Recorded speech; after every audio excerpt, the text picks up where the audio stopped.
You are about to embark on a journey of discovery through the rich and fascinating history of classical Greece.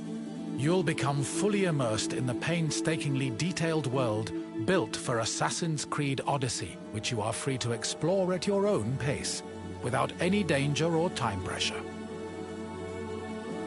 For a directed experience, take one of the many guided tours curated by prominent historians and archaeologists. Along the way, exchange words with some of Greece's most famous historical persons. The classical Greece you are about to explore is at the peak of its glory. This period is synonymous with grand accomplishments of the physical and the mental. Architectural marvels which still stand today dot its landscape, while towering achievements in philosophy, political systems, and art still influence our modern society in profound ways. We hope you become engrossed in the dazzling riches of ancient Greece and welcome you to your visit.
My friend! How fortuitous to run into you in this most intoxicating place!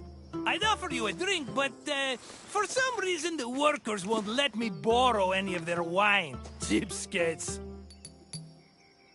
Why, I'm Marcos, of course, one of the most successful merchants in all of Greece. You really haven't heard of me?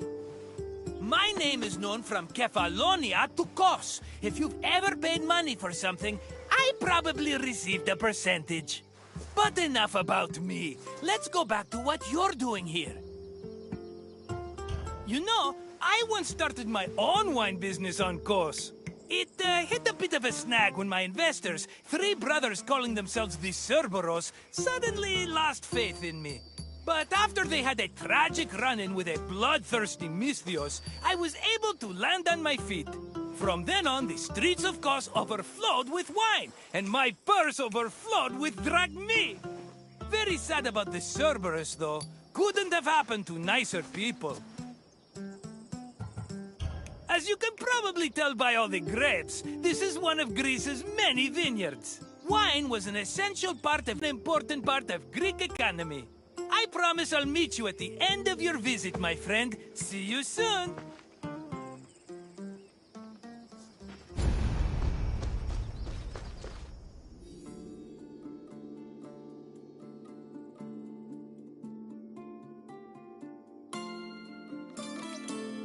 Winemaking dates back to the 4th or 3rd millennium BCE. It became widespread in Greece during the Bronze Age, and within centuries the Greeks had refined it further.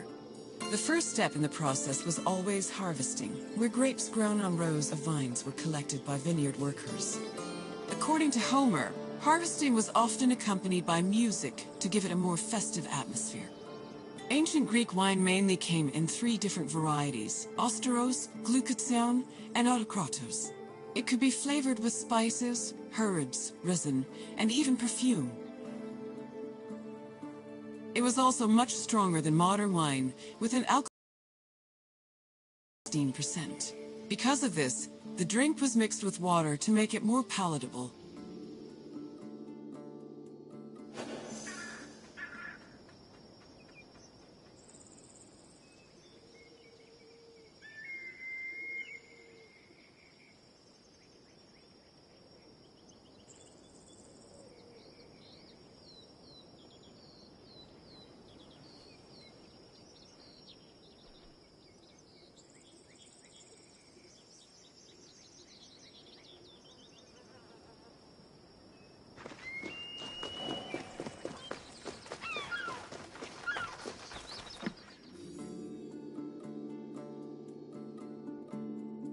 Grapes were dried to maximize the wine's sweetness and prevent it from turning into vinegar.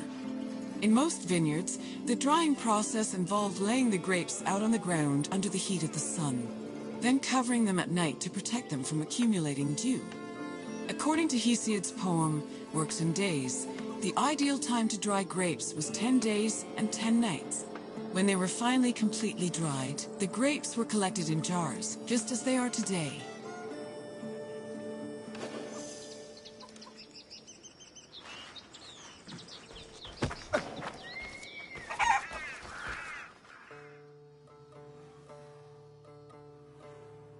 The Greeks had many methods for crushing the harvested grapes.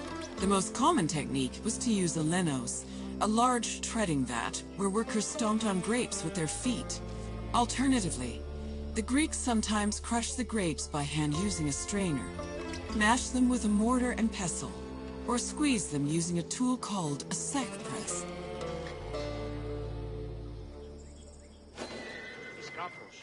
Μεταξύ των σιτίων και της αποθήκης τυραννεωμένη.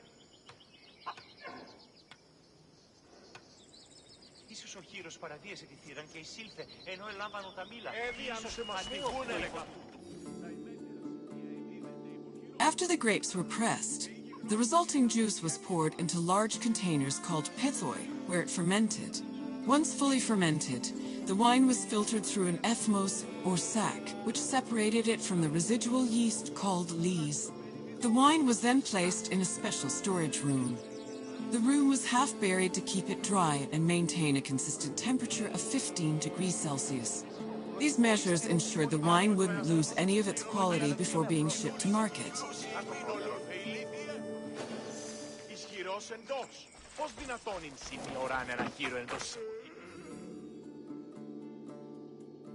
When the wine was ready to ship, it was poured into storage containers called amphoras. These were smaller than pithoi, which made them easier to ship and display in crowded marketplaces. However, that doesn't mean transporting wine was always a safe endeavor. Sometimes ships carrying amphoras as cargo would be wrecked before making it to their destination, losing hundreds of bottles of wine to the sea.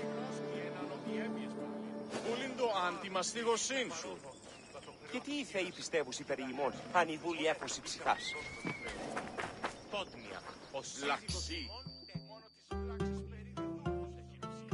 Ah, My friend, are you drunk with knowledge?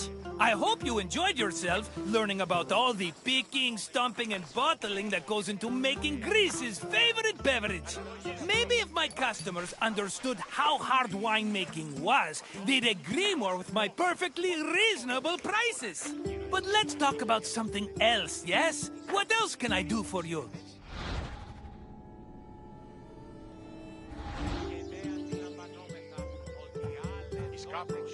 You want your intelligence tested? Well, let me tell you, my friend, no one is more qualified for that task than me. Let's get started. What container was used to ship wine to the market?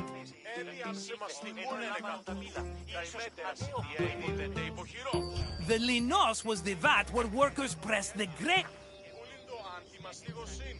No, pithi were the big containers with the juice fermented into wine. Yes, wine was stored in amphoris during its long journey to market. Here's another question. Which of the following wasn't a type of wine variety? Glycazon was the sweetest type of wine, and my personal favorite, but it is not the correct answer. Try another one. No, Avstyros was a dry kind of wine. Try again. Correct. Thasos was an island famous for its vineyards, not a specific type of wine. Just one more question to go, my friend. Which part of the winemaking process created the grape juice necessary for wine? Fermentation was what turned the juice into wine, so no. But keep trying, my friend. That's the one! The harvested grapes were pressed in a linos, often by the feet of vineyard workers. Just try not to think about that last part whenever you have a cup of wine. You know your wine. You're as good with facts as I am with money, and that's really saying something. If you say so, my friend, I hope we see each other again soon.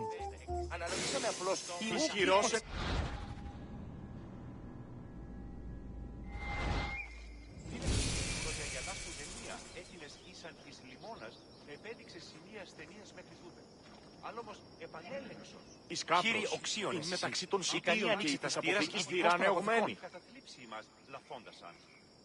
Και δε αντιλαμβανόμεθα ότι άλλε 12 αφιχθεί σε άρτη τεχνίκαση. Έδιαν σε μαστιγούνενε κατούτου. Τα ημέτερα σιτία εδίδενται υποχειρό.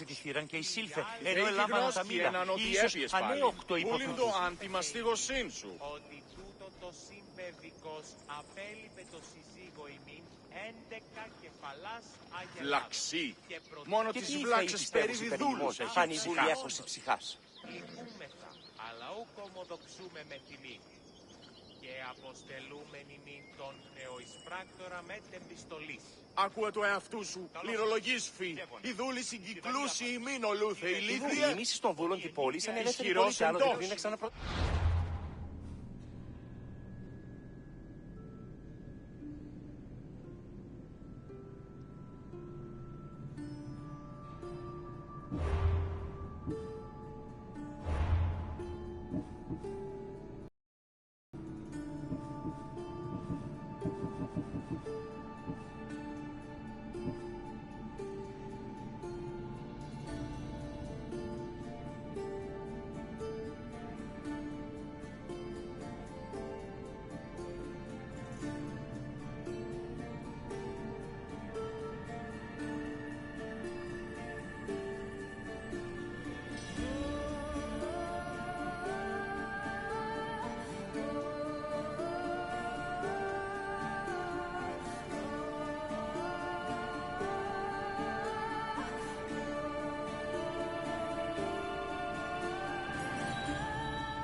Greetings, my friend. Welcome to Arcadia, home of shepherds, sheep, and manure.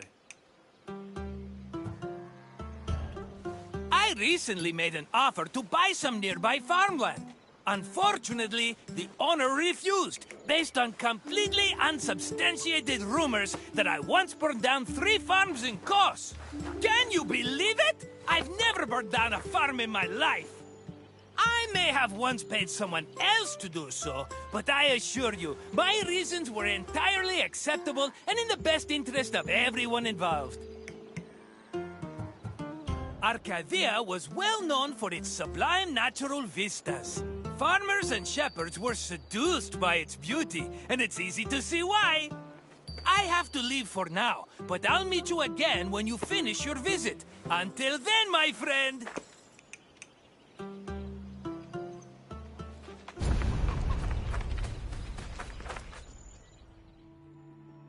Grain was a staple of the Greek diet, to the point where Homer referred to his compatriots as mortal eaters of bread. Grain farming was a meticulous process. Due to dry summers, artificial irrigation was impossible, so farmers had to rely on rainfall to water their crops. This gave them very narrow windows for sowing and harvesting. On a farm of this size, only half of the field would be planted every year, while the other half would lie fallow to avoid exhausting the soil. According to the poet Hesiod, the best time to sow grain was in autumn, and the best time to harvest it was in May.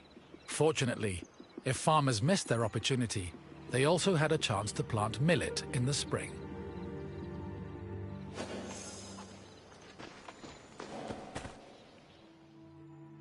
Before planting in a field, the land needed to be plowed a total of 3 times. Once in the spring to remove weeds, again in the summer to aerate the soil, and a final time in the winter to plant the seeds in the moist earth. The plow was pulled by 2 oxen, while the sowing of seeds was done by hand. After the seeds were planted, a boy turned the soil with a hoe to protect them from hungry birds. Once the sowing was finished, the farmers waited for winter rains to irrigate the field. They also prayed to the goddess of agriculture, Demeter, and her daughter Persephone, in the hopes of being favored in springtime.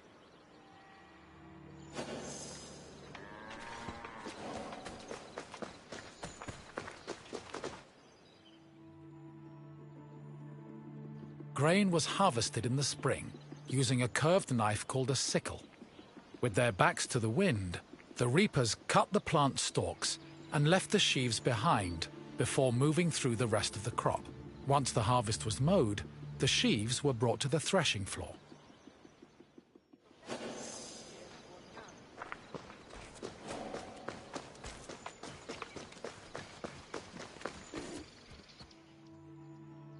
Animal husbandry was an important part of Greek agriculture. Farmers usually kept cattle, donkeys, sheep, goats, pigs, dogs, geese, and chickens. The animals mostly fed in pastures, but could also eat some of the farm's harvested grain, as well as damaged fruit and residue from olive oil and wine production. Livestock had several purposes. Their manure was used to fertilize the fields, and their grazing helped remove weeds.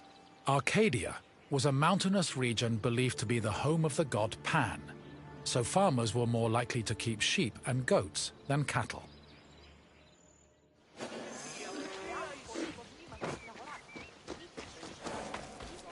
Most farming tools were simple, handmade implements made of wood and occasionally tipped with iron. The most complicated tool was the plough, which was made up of several parts, including a beam, a drawbar, and a yoke. A 2-pronged hoe, meanwhile, was used for tilling soil, and farmers also had tools for digging and weeding.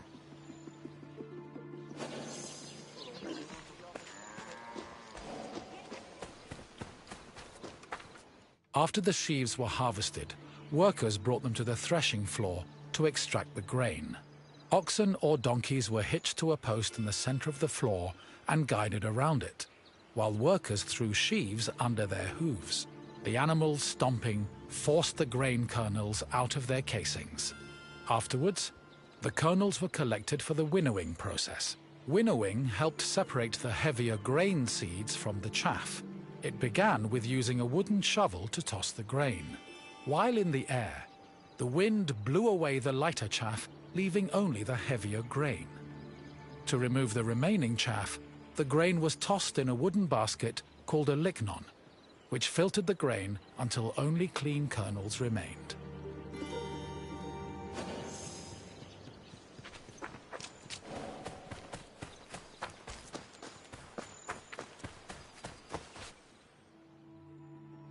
Barley, which was used to make flour, was different from other types of grain. Threshing was not enough to separate the barley from its husk, so instead, it was roasted in a specialized tool called a frigatron.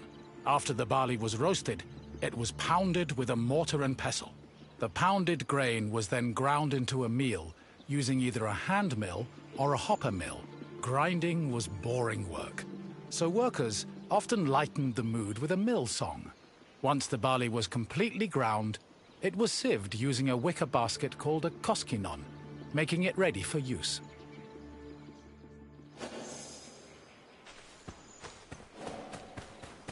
Grain storage areas needed to be dark, dry, cool, contained, and well ventilated to prevent the grain from spoiling.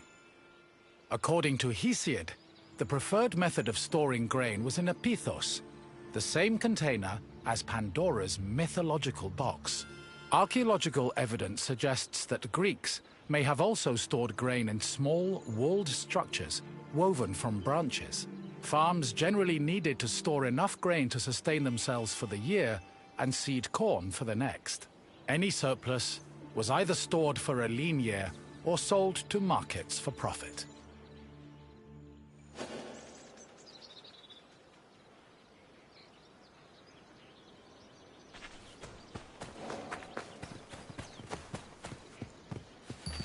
My friend! Good to see you again! You must feel hungry. I know I would, spending all that time watching farmers working themselves to the bone. Now, what else can I do for you? If you say so, let's get started. According to Hesiodos, what was the best month to start harvesting grain? Close, but a little bit too early. Try again. Yes, spring was the ideal time for harvesting. Guess I'm not the only smart one around here. Time for another question. Which tool did reapers use to cut stalks? Yes, a sickle was a curved knife, making it ideal for harvesting sheaves of grain. Only one question left. Arcadia was believed to be the home of which god?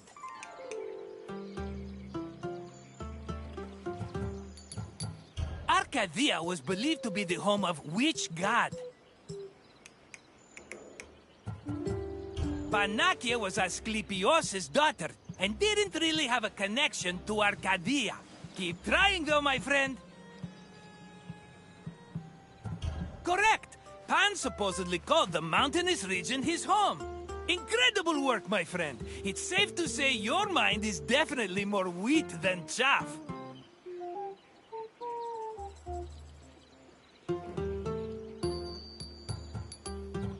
Safe travels, my friend. We'd better be seeing each other again soon.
Hello, Wanderer.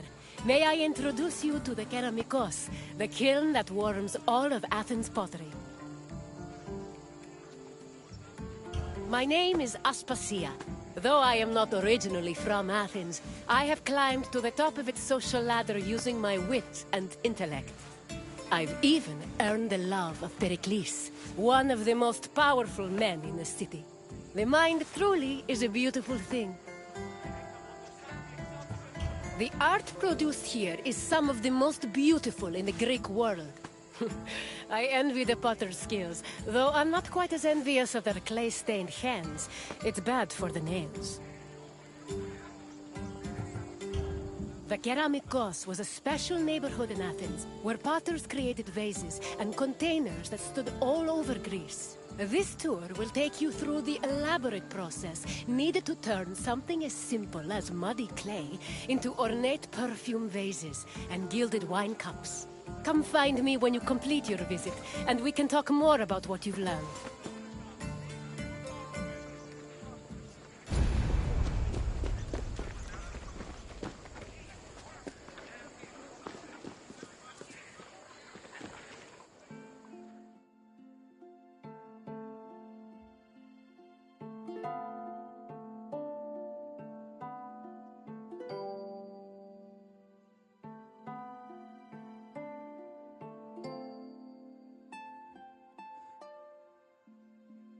The Keramikos was a large, sprawling area northwest of Athens' Acropolis. While part of it was used as a graveyard, it was also dedicated to the creation of pottery. The Keramikos was so significant to the art form that its name lives on in the word ceramics. Perhaps drawn by the river, potters moved into the area and formed their own bustling community. It's believed that by the end of the 5th century BCE, hundreds of thousands of pottery vessels had been made in Athens, including everything from heavy, undecorated cooking pots to delicate and beautiful containers reserved for the most precious oils. Sadly, only around 1% of these works survive today, some only in small fragments.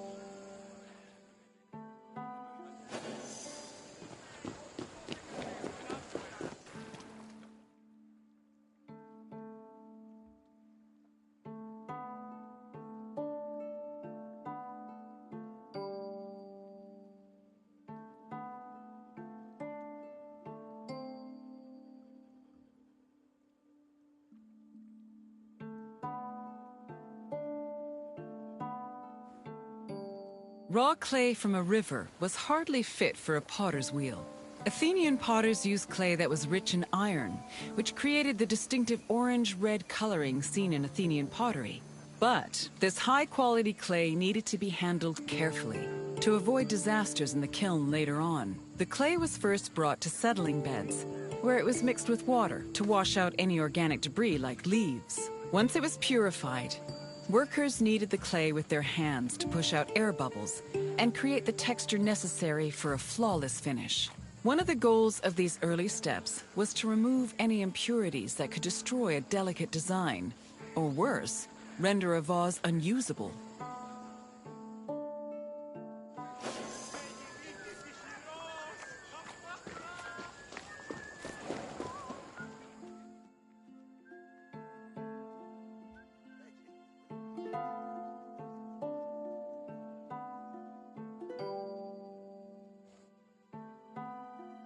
Once the clay was cleaned, it was up to the potter to shape it into a vase by spinning it on a wheel or pressing it into a mold. Their choice depended on what shape they wanted for the vase, but they also considered the possible scope of its decoration. Potters did not work alone. A workshop might have had many people working together on different aspects of production. Potters collaborated with many different painters for decorating their creations. Some of these painters even became potters themselves. All in all, a single vase could be worked on by many different artists, with each one focusing on a different aspect of its design.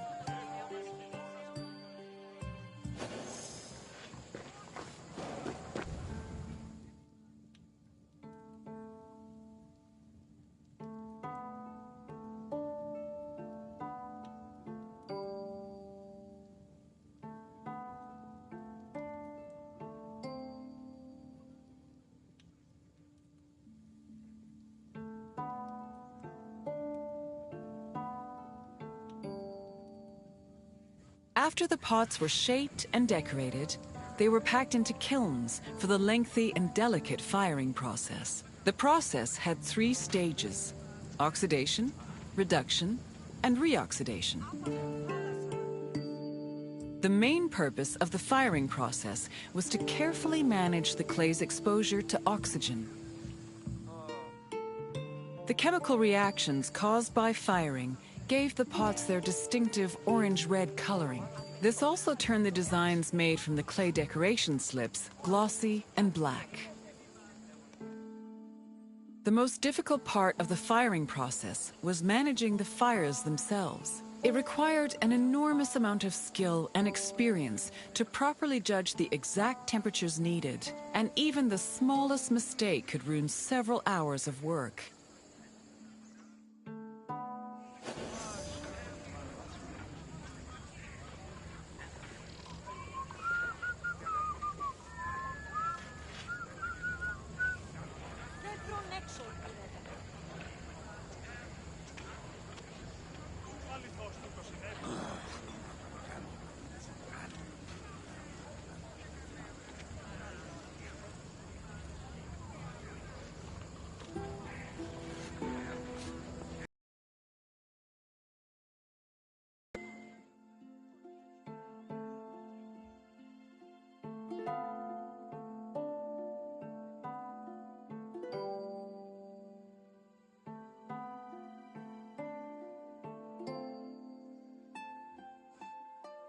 Vases could be decorated in all sorts of ways. Before 530 BCE, Athenian vases were decorated using the black figure technique, where figures and designs were painted as dark silhouettes. At the end of the 6th century BCE, painters created a new technique called red figure, an inversion of the painting process that left the figures in red and the background in black. This gave the artist more freedom to better explore details like muscles and individual locks of hair. Designs were sketched onto the bare surface of the pot using a thin, sharp tool. Thin relief lines, which helped define subtle elements like facial features, were added using a brush made of a few stiff hairs. More elaborate vases were sometimes gilded, but these decorations were so delicate, they were most likely only added after the firing process.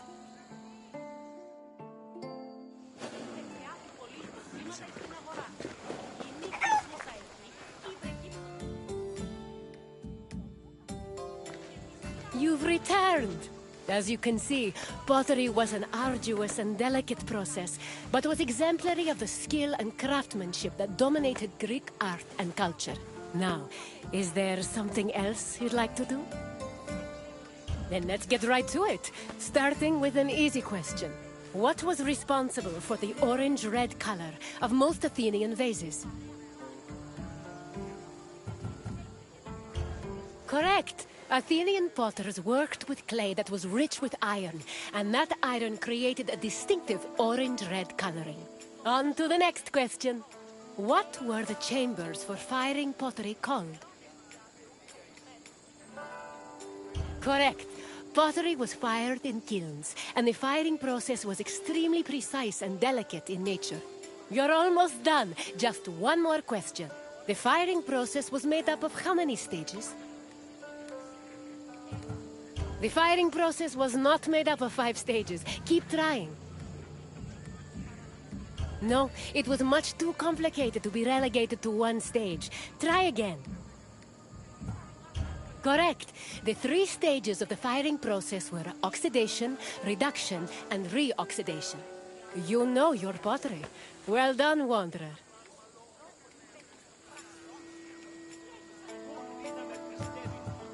Then we must part ways, at least for now. Farewell, Wanderer.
Welcome to the silver mines of Lavrion.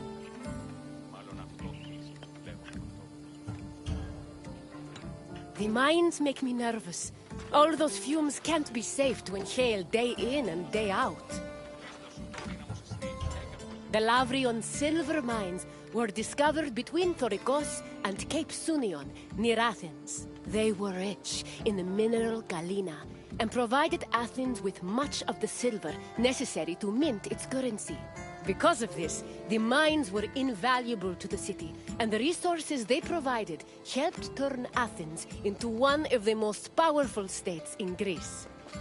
We will meet again after you've seen what the mines have to offer. Farewell for now, wanderer.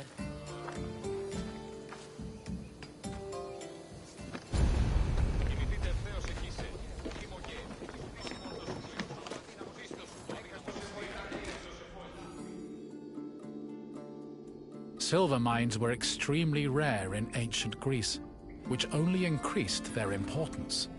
Athens started exploiting the Lavrian silver mines at the end of the 6th century BCE and used its metal to produce its currency. Production at the mines exploded around 485 BCE when an especially rich vein was discovered. The mine's abundant silver made Athens one of the wealthiest cities in Greece. They also provided the resources necessary to build a fleet large enough to defeat the Persians at the Battle of Salamis. In short, the Lavrian mines played an integral part in the emergence of Athens as a Greek superpower.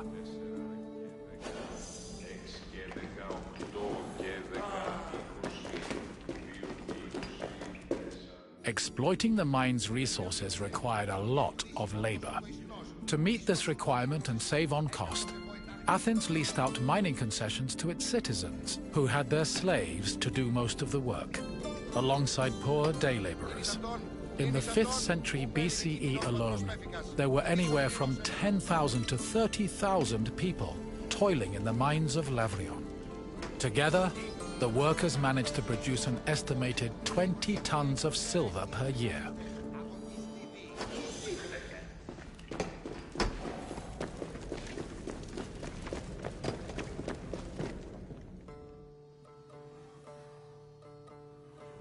Mining in Lavrion was a two-step process.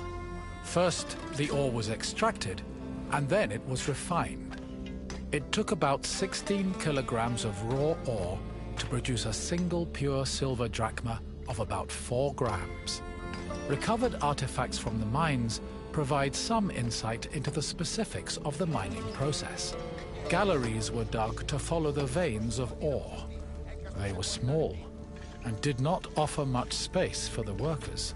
They were also hand-cut, and it's believed that it took whole days to dig only a few centimeters.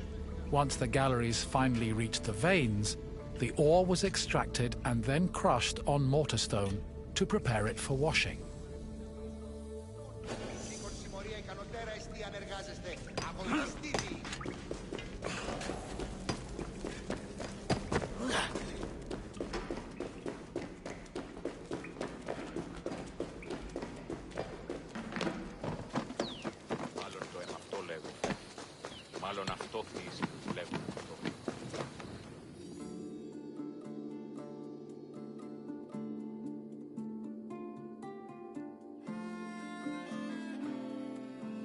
Mine workers used washeries to help clean rock from the ore. The washing process required a large supply of water, but Lavrion was an infamously dry region. To compensate, cisterns were built in the mining area to collect and conserve seasonal rainwater. Once enough water had accumulated, workers poured it into wooden troughs containing rock and ore. The water's flow separated the lighter grains of rock from the heavier ore, which was caught in depressions at the bottom of the trough. The newly cleaned ore was collected for refinement, and the water was redirected back into a tank to be reused later.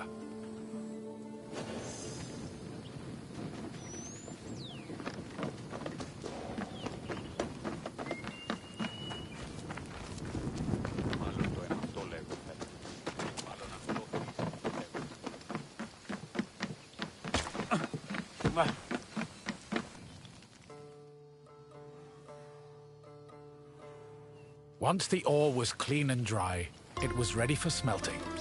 Its purpose was to isolate the silver in the ore. To do this, the ore was placed in a conical furnace filled with combustible charcoal. Bellows pumped air into the furnace to control the temperature. Inside, the ore burned, emitting a toxic smoke that was evacuated through a chimney. Eventually, the silver alloy was separated from the slag and collected for the last step in the refinement process, cupellation. Cupellation removed any leftover lead from the silver. The smelted alloy was placed in a cupel, an absorbent bowl made of bone ashes. It was then put in a furnace, where it absorbed the lead and left only silver behind.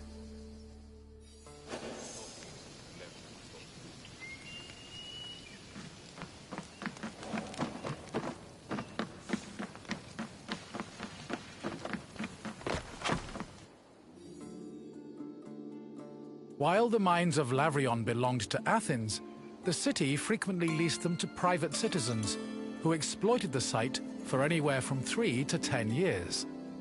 These citizens enlisted slaves and poor day laborers to carry out most of the work.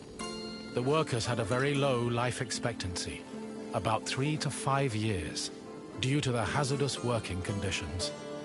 The dangers they faced included toxic lead vapor in the air and lung-choking dust in the galleries. However, they were fed well enough to keep up their work, and their combined labor managed to produce an estimated 20 tons of silver a year.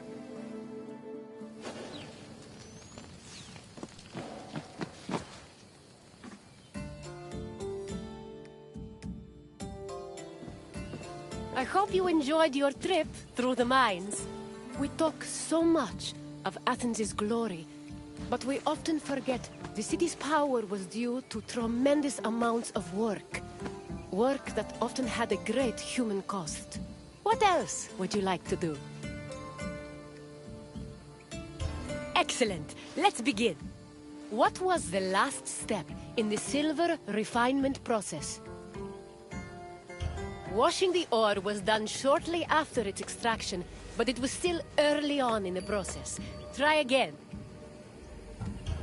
Yes, cupellation removed any remaining lead, leaving only the silver behind.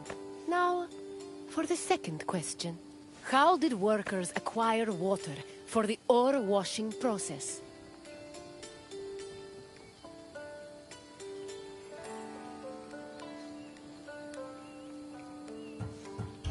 Lavrion was a very dry area, and there were no rivers close enough to be redirected. Pick another answer. No, importing water from the sea would have been too much work, even for the industrious miners. Try again.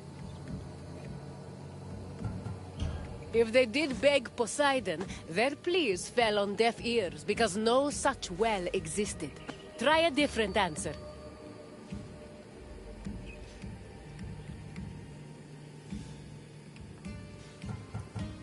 Correct. The workers used cisterns to collect the seasonal rainwater. Now, the final question. Which famous battle did the mines help Athens win? The Battle of Nemea ended in a stunning Spartan victory against the allied Greek cities of Thebes, Argos, Corinth, and unfortunately, Athens. Try a different answer. This battle was between Sparta, Thebes, and Argos. Athens did not participate. Keep trying. The Battle of Chaeronea was fought against Philip II's Macedonian forces, and Athens was on the losing side. Try another answer. Correct. The Athenians used silver from the mines to finance a massive fleet for the Battle of Salamis. It's clear your visit has taught you much. A job well done, Wanderer. Farewell, Wanderer. Best of luck on your journeys.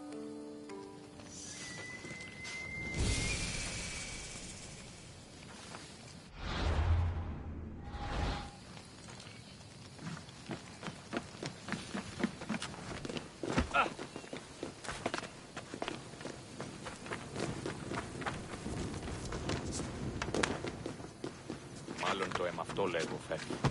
Μάλλον αυτό θείς λέγω αυτό.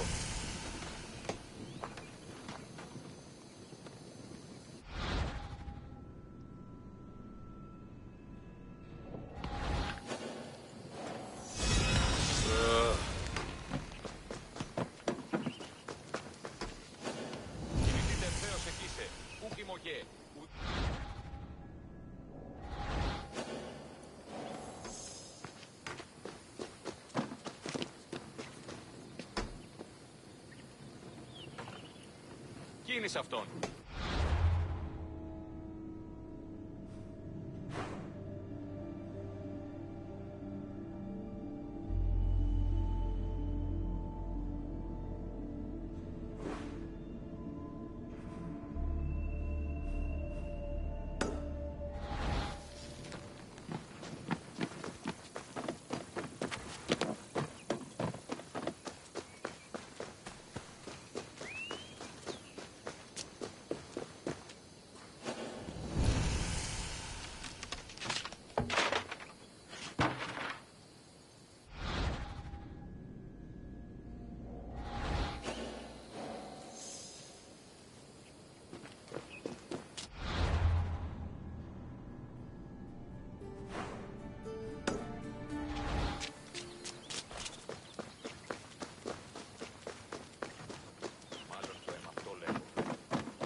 Welcome to Corinth, Wanderer. I have a special visit planned for you today. It's an intimate, informative look into the daily lives of Greek women. It's amazing what women could accomplish while men spend all day trying to out-debate each other at assembly meetings. Their work should be far more appreciated on the whole, but we're going to acknowledge that now.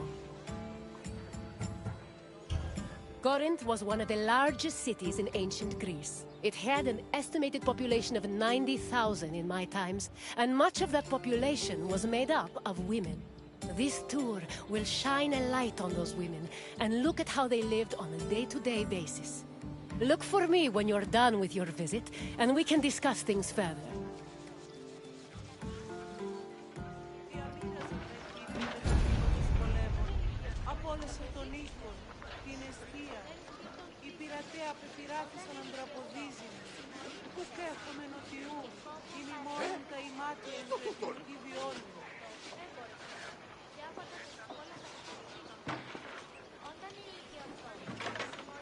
Μεγάλη είναι το όνομα Διή, βοήθη των άθλιων επέχει εν τη γέα τάφη. Γίγνου ελεήμων το ηχθρός, της ουδέποτε κακό να πυργάσατο. Ουκ ήθης με τις παιγνίες των πέγαλεν πάσαν ουσία. Ου κακόλας του σημεί, ου ζωθύραζε νόμον, ή μη δύσμηρος, μη καφίν το βλέμμα αμήχανος. Επιδείχνει έλεος ως πολίτης προς συμπολίτη, που δεν κακό να περγάθηκε.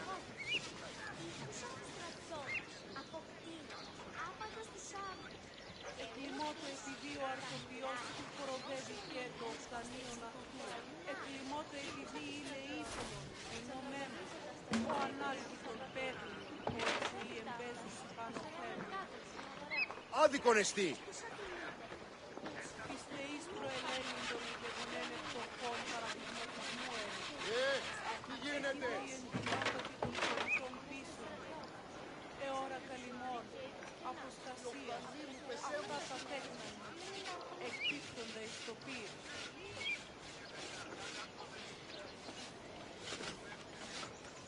Αντιβολώ, δώσ' τι είσαι λυθήνη, μη ανείς με πληκτίζεται της φυσής θα σωδούσιν να εξασφαλίσου τροφή. Η μη πολίτης ως απόλεση απαξάπαντα, η μη υπόμνηση της προφυλασίας του Θεία Βουλής. Διαμήραζε βρέχει. Τι συνέβη μόλις? Απόλυσε τον οίκο, την ευθεία.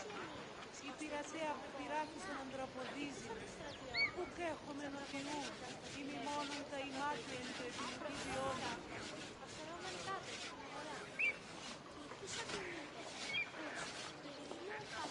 Εκλιμότο επειδή ο αρσοποιός του προδεύει και το οφθανίον αυτού.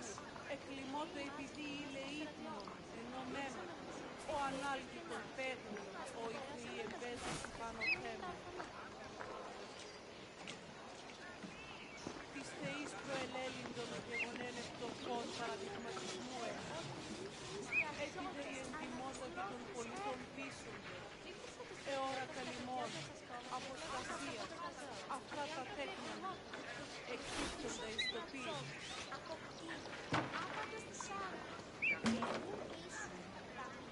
Μεγάλη είναι το όνομα Διή, βοήθη των άθλιων επέχει εν τη γέα τάφη. Γίγνου ελεήμων το ηχθρός, της ουδέποτε κακό να πυργάσατο.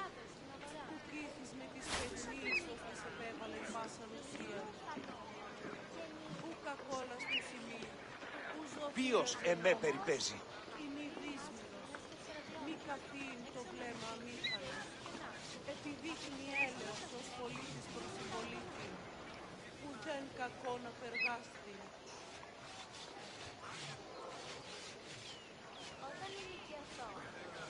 Αντιβολώ, δώσ' τι είσαι λυθήνη. Μη ανείς με πληκτίζεστε και θυσίες θα σωδούσιν να εξασφαλίσω τροφή. Η μη πολίτης ως απόλεσε απαξάπαντα. Η μη υπόμνησης της τροφυλασίας του Θεία Βουλής. Διαμήραζε βραχή με τα θύματος πολέμων. Απόλεσε τον οίκο, την αιστεία. Η πειρατέα που πειράθησαν αντραποδίζει. Ουκ έχουμε νοτιού, είναι μόνον τα ημάτια εν το επινωτή βιώνει.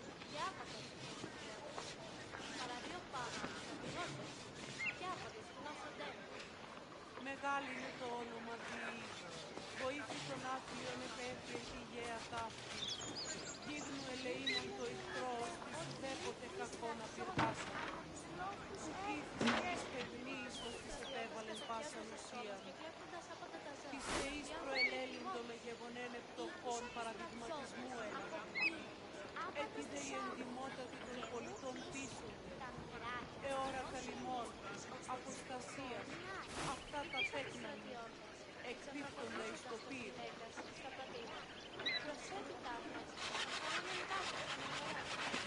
Πάψε πάρτα. Μη ανοίξ με πληκτίζεστε της φυσής τας οδούς είναι εξασφαλίσου τροφή. Η μη πολίτης ως απόλεση απαξάπαντα. Η μη υπόμνηση της προφυλασίας του Θεία Βουλής. Ου κακόλα στο σημείο. Ου ζώφυραζε νόμο. Η μη δύσμυρος. Μη καφήν το βλέμμα μήκαλος. Επιδείχνει έλεος ως πολίτης προς συμπολίτη.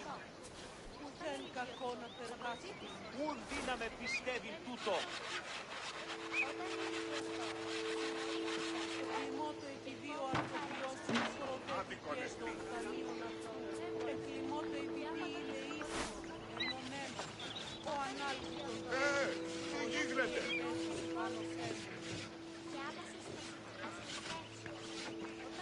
Τι λαμβάνει η χώρα? Με τα θύματα των πολέμων. Απόλυσε τον ίδιο, την αιστεία. Η πειρατέα που πειράτησαν αντραποδίζει. Ουκ έχουμε νοτιού, την ημώνων τα ημάτια του επιλογίδιών. Άδικον εστί. Μεγάλη είναι το όνομα Διή. Βοήθη τον άθλιο εμμαλωθεί και αγάπη. Γίγνου ελεήμων το ηχθρός, της ουδέποτε κακό να πυργάσατε. Ουκ με της παιγνής, ως της επέβαλεν πάσα ουσία. Κακόλα στο σημείο, ου ζωφύραζε νόμο. Μη δύσμυρος, μη καυτήρου το βλέμμα αμήχανος. Επιδείκνει έλεος ως πολίτης προς συμπολίτη. Ουδέν κακό να περγάστη.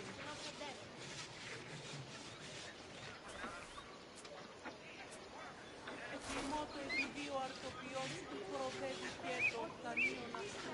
Εκλιμώτο επειδή είναι ίχνος, ενωμένος, ο ανάλυτον παίγνει, ο υπουργιετέζης υπάνω θέμος. Της θεής προελέλυντο με γεγονέν επτοχών παραδειγματισμού έλεγε. Έτσι δε η εντιμότατη των πολιτών πείσονται. Εώρα καλυμών, αποστασίας, αυτά τα τέκνα μου, εκπίπτονται εις το πύρ.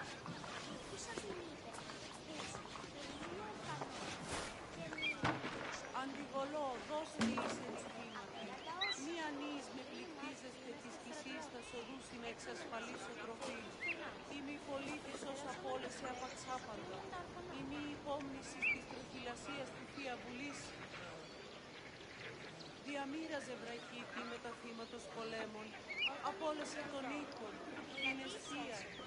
Η πειρατέα που πειράτησαν αντραποδίζει. Ουκ έχουμε νοτιού, είναι μόνον τα ημάτια εν το επιλογίδιόν.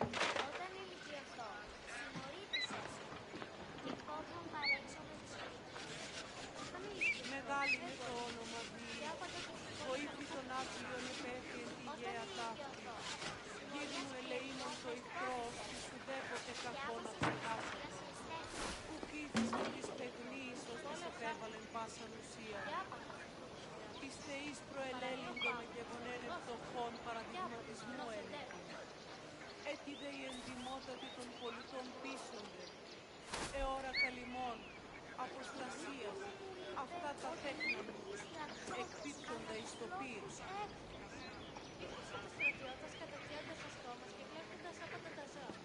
Αντιβολώ, δώστη εις ενηθήματι.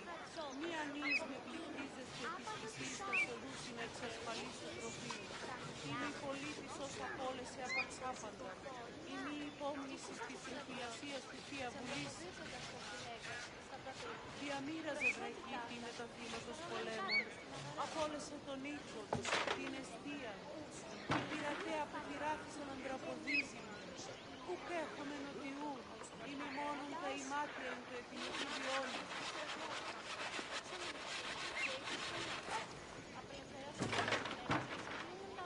Εκλιμώ το επιδίο αρτοποιός που προδέδικε το οκτανίον αυτού. Εκλιμώ το επιδί είναι ύπνον, ενωμένο. Ο ανάλγητον παίγνιος, ο ηθοή εμπέζους πάνω θέμα. Πού κακόνα το σημείο, που ζωφύραζε νόμος, η μη δύσμηρος, μη καφήν το βλέμμα αμήχα. Αλόκοτον τα μάλα. Δείχνει έλεος ως πολίτης προς συμπολίτη, που δεν κακόνα περγάστηκε. Τι λαμβάνει η χώρα? Αντιβολώ, δώσει εισηγητήματος.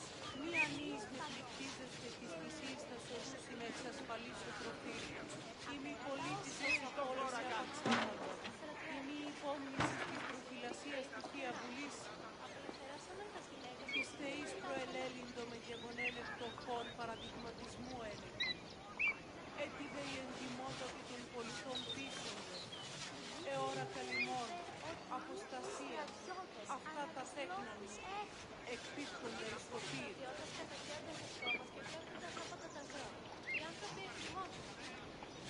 Μεγάλη είναι το όνομα Θεή, βοήθη των άγριων επέθειεν την γέα ταύτη.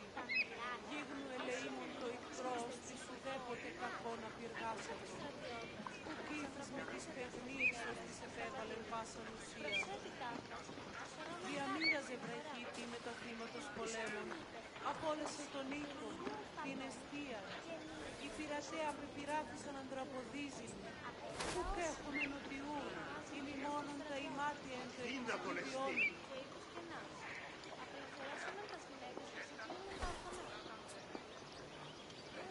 Εκλιμώ το επιδίο αρτοποιός που προδέδικε το οκτανίον αυτού. Εκλιμώ το επιδί είναι ύπνον, ενωμένο. Ο ανάλγητον παίγνιος, ο ηθοή εμπέζους πάνω θέμα.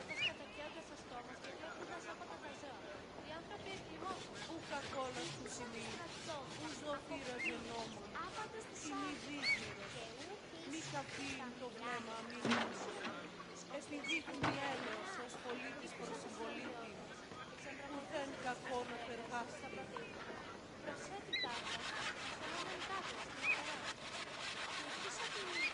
Αντιβολώ, δώστη εισηγητήματι, μη ανίσμη πληκτίζεστε της θυσίστας οδούς είναι εξασφαλίσω τροφή. Αδύνατον εστί. Απόλυσε απαξάπαντα, η μη υπόμνηση της προφυλασίας του Θεία Βουλής. Τι έστι Της τούτο? θεής προελέλυντο με γεγονέων φτωχών παραδειγματισμού έλεγε. Έτσι δε η εντιμότατη των πολιτών πίσω.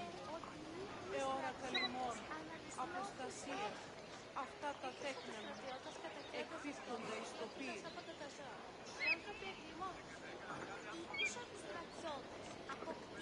Μεγάλη είναι το όνομα Διή, βοήθη των άθλιων επέτειεν τη γέα ταύτη.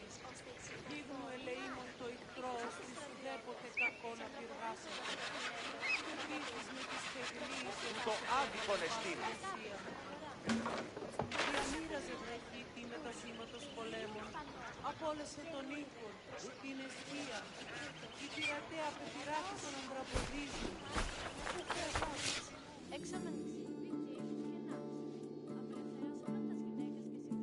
Young girls growing up in ancient Greek cities were usually raised by a nurse.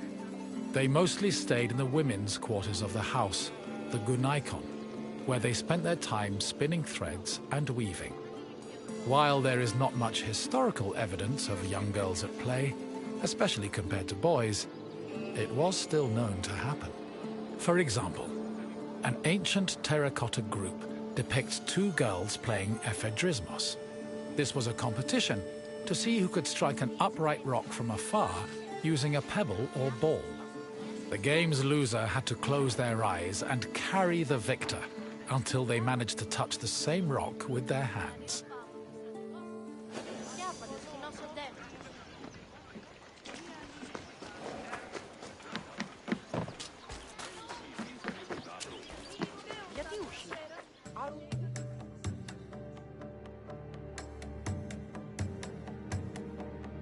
For a young Greek woman, marriage was the culmination of their induction into society.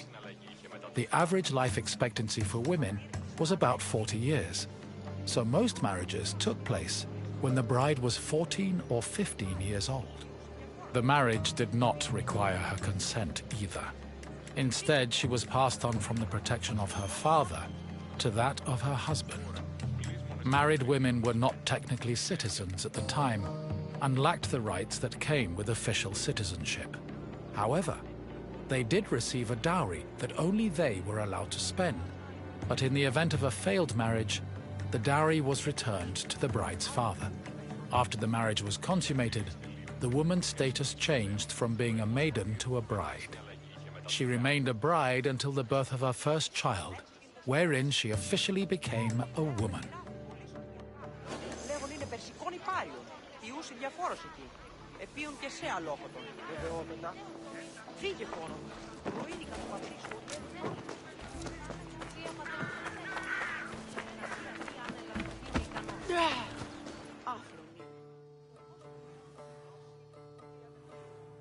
Women living in ancient Greek cities were essentially forbidden from participating in political life, and most aspects of their lives were controlled by men.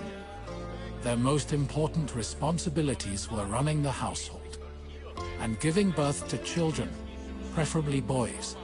Most of the time, women's excursions outside of the house were limited to visiting other female neighbors, as per custom. The few exceptions to this strict rule were weddings, funerals, and religious festivals involving women in prominent public roles.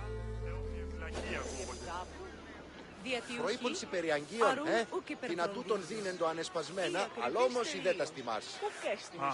Ίσως και πινάκιακά. Πινάκια και ιδρύασον ημένα εξ Ατλαντίδος. Ή εκ του προκτούσου ελκυσμένου. Είδα την αδυνάμενον αν παρέχει την προμήθειαν άλατος, και την άλλον φέρειν αρτήματα, υπέ και γεννηθήτω. Ώστε εις τα άπαντα στους φέροντας άπαντα. Λέξωσε την εμή επιθυμία και ως αύριον εγγυήσε ότι σκίσω στα σχήρα του. Ως κατά. Ότι ούν επιθυμείτε ο άνδρες και γυναίκες, δύναμε φέρειν ημίν. Μη λυπήστε,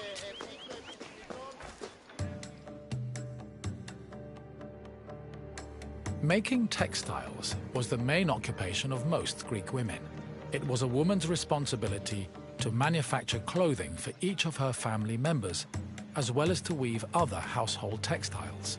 Women with exceptional weaving skills were believed to make excellent wives, and weaving in general was seen as a very attractive quality. For example, Homer describes Odysseus's devoted wife Penelope as spending most of her days weaving at the loom. Similarly, many Greek vases depicting women weaving were combined with images of a woman holding a veil, which was seen as the symbol of a bride.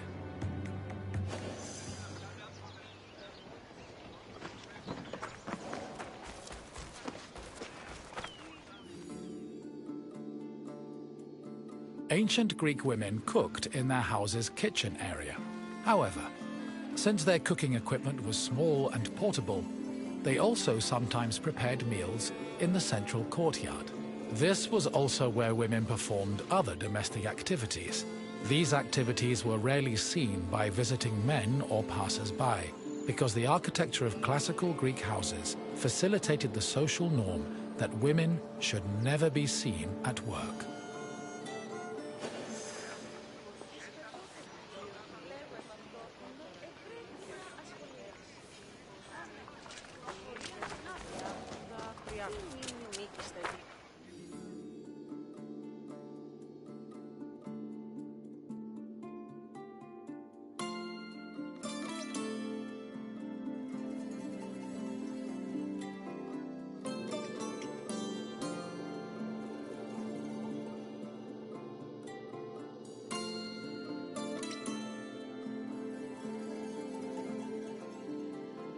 The historian Strabo relays that the Temple of Aphrodite was one of Corinth's most famous landmarks. This was largely due to the temple's female patrons. These hetairai, as they were called, were donated to the goddess by both men and women. According to Strabo, the Temple of Aphrodite contributed greatly to Corinth's wealth. The Hetairai were the temple's main attraction, and many visitors came to Corinth in search of their company, for which they spent frequently and frivolously.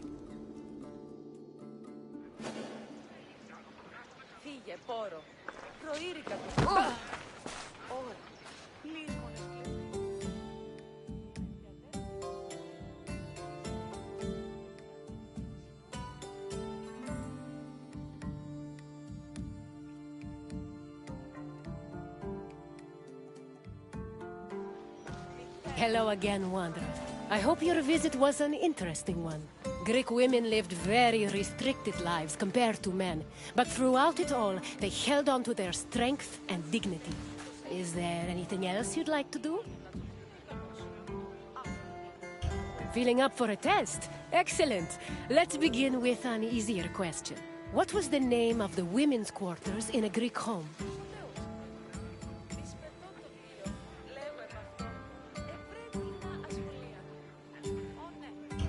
The andron was actually the men's section of the house, where they held their symbosia. Try another answer. The Ireon was a temple dedicated to the goddess Hera. Try again. Correct. The Gynekon was where young girls spent their days weaving and spinning threads. On to the next question. The Corinthian temple said to employ the Hetera was dedicated to which god?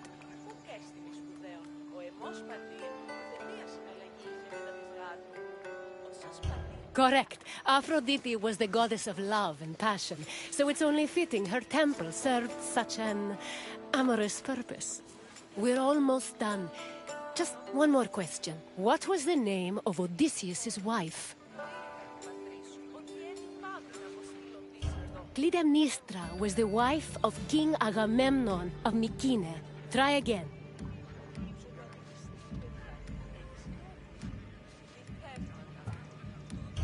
Helen was the wife of King Menelaus before Paris of Troy abducted her. Keep trying.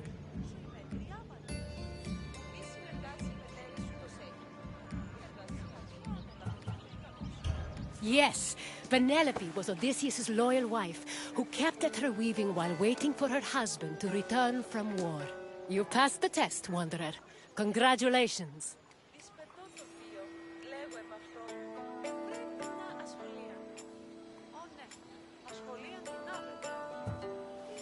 Of course!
Μάτιονης την περιφέρει στην Γεροσύνη. Ο εξάδελφός του Μια τριακάδα γελάδων, έναν εξάδελφο του παρεμόντος και μου αρέσει. Αντιλαμβανέγει.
Welcome to Argos, traveler.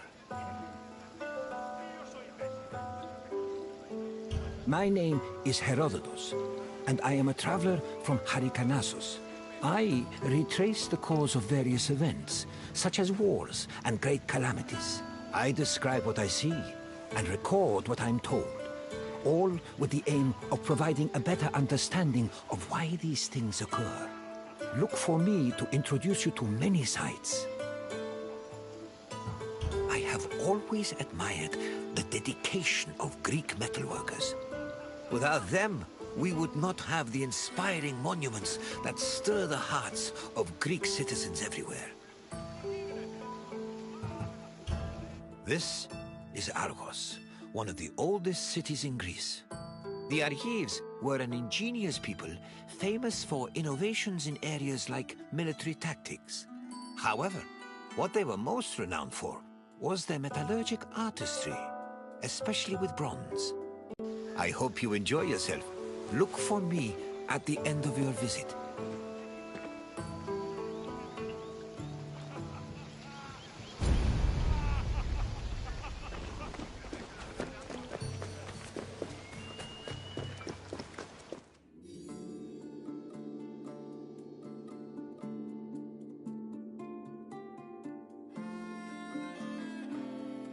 The area that would become Argos was inhabited as early as the 3rd millennium BCE, but it was in the 7th century BCE that it officially became a city-state. One of Argos's major pillars was its metallurgical industry. As far back as the 8th century BCE, the city was famed for making products like long dress pins and tripod cauldrons, as well as impeccable body armor. In addition to their technical excellence, the Argives were also creative, as seen in their masterful bronze sculpting, which became prominent in the city during the 6th and 5th century BCE.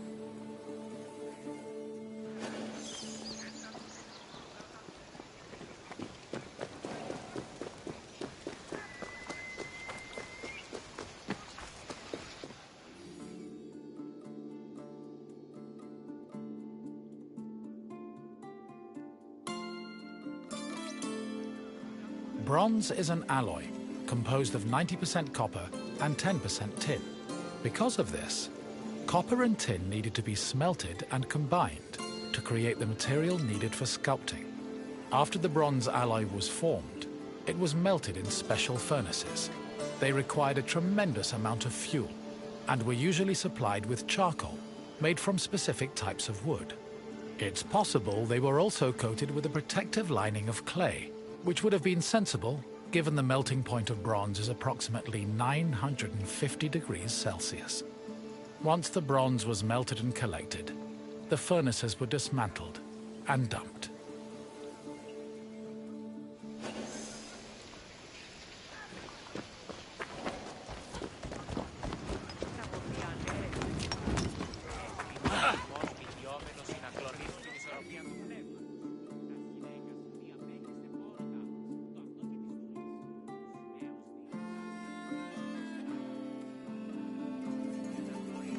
In the 8th century BCE, most small-scale statues were molded using a complicated and lengthy method called solid lost wax casting. From the 7th century BCE onwards, metalworkers adopted the more efficient hollow lost wax casting. At its core, this process involved using sculpting models from wax, making molds over these models, then filling the molds with bronze to produce the desired shapes. On materials, produced lighter statues and reduced the chance of possible defects.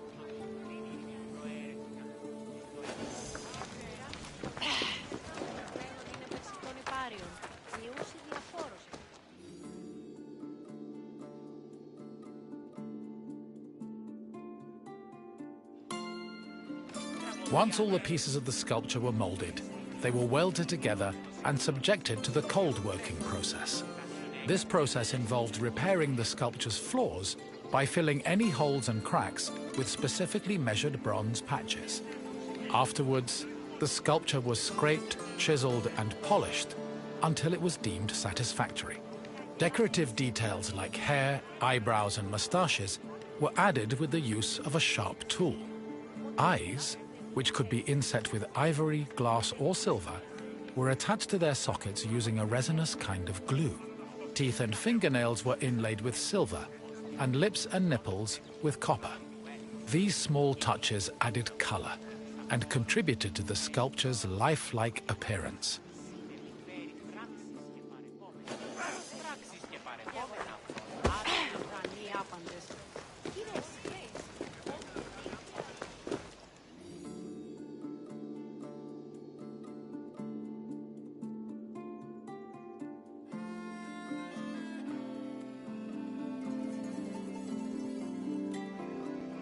Bronze sculptures have a long and varied history in Greece.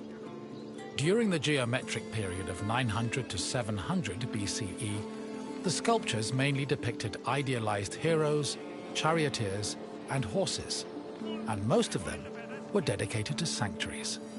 The Orientalizing period followed in the 7th century BCE. During this time, Greeks began adopting sculpting techniques from the East, and the depicted statues expanded to include mythological creatures like griffins and sphinxes. The Archaic period saw statues that reflected a better understanding of human anatomy, which eventually culminated in the realistic and powerful human sculptures of the Hellenistic period.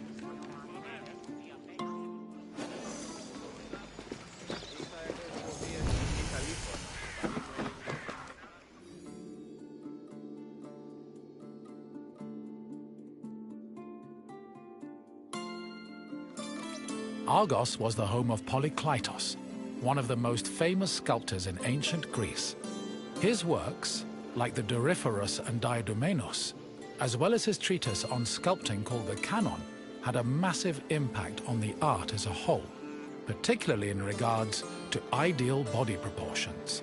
Sadly, the original versions of Polykleitos' sculptures have been lost, along with most bronze statues from antiquity. As time went on, many bronze statues were melted down to be recycled in things like weapons, ammunition, and even church bells. Because of this, marble copies from the Roman period are our best evidence of the masterpieces of Greek sculpture.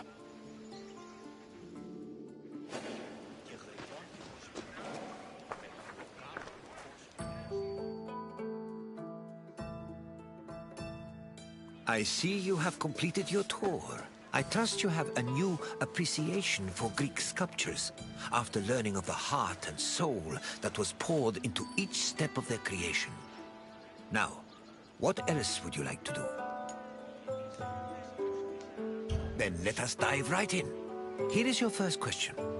Which era of sculpting came first? The Hellenistic period began in 323 BCE, following several other eras. Try again. The Orientalizing period lasted for most of the 7th century BCE. It introduced Eastern sculpting techniques to the Greek world. But it was not the earliest era. Try a different answer. The Classical period lasted from 480 to 323 BCE, making it relatively new in the grand scheme of things. But please, try another answer. Correct. The Geometric period lasted from 900 to 700 BCE, and mostly featured small-scale statues and statuettes of heroes and horses. On to the second question. Bronze was an alloy composed of which two metals? Yes. To get the bronze required for sculpting, metal workers first needed to smelt copper and tin. One last question for you. Which renowned sculptor was a native of Argos? Miron was an Athenian sculptor. Try again. Praxiteles was originally from Athens. Keep trying.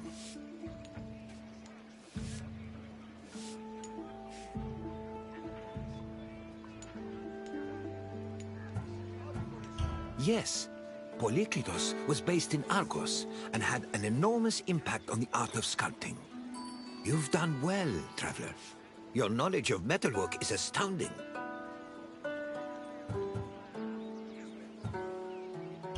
Then, farewell, traveler. May we meet again soon.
my friend. I see you followed your nose to this lovely... perfumery? Perfume yard? Perfactory? Yes, let's go with perfactory. A word of advice from a former perfume peddler. Never start your sales pitch with, "You smell like you could use some perfume." It has a surprisingly low success rate. This sensuous little island is where perfume was produced. Your nostrils are in for a treat, unless you're allergic, in which case I could sell you a wonderful remedy for a very reasonable price. No? Okay then. I'll check in on you at the end of your visit. See you soon, my friend.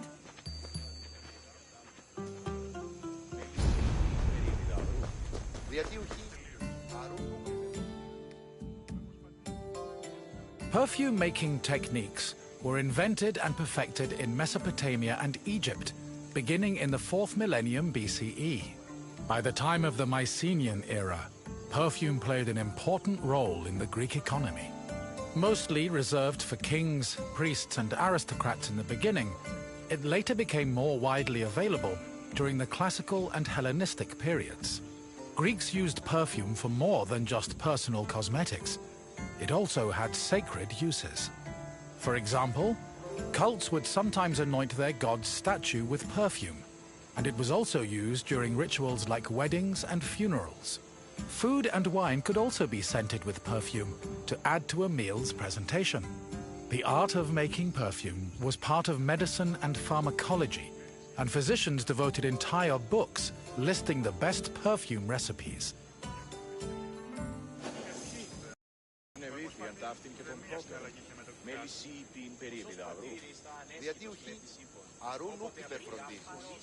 Τι ακριβής τελείως, ούκ έστιμη σπουδαία. Ο εμός πατήρι ουδεμία συναλλαγή είχε με τον θεάτο. Ο σως πατήρ ήστα ανέστιντος κλέπτης ύπων. Όποτε απεπειράθη πωλήσεων μία κάμιλον λέγον είναι περσικών υπάριον. Ιούσι διαφόρωση.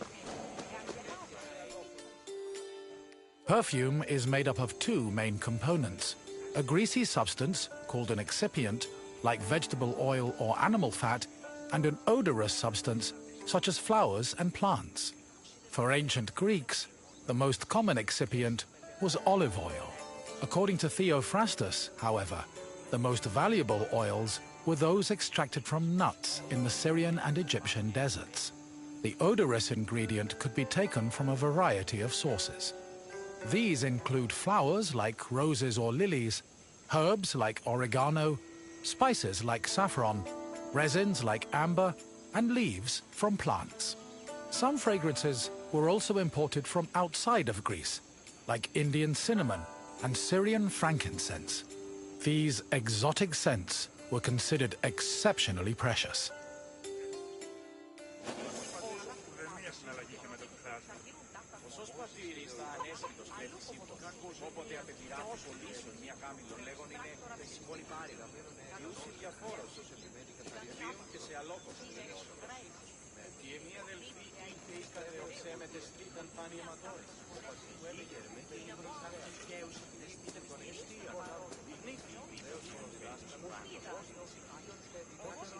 Το αίμα της έστη ως άλλη. Δεν υπάρχει άλλο, δεν είναι σε ορακένα και γάτα. Και ξέρει να συναντήσει την άποψη.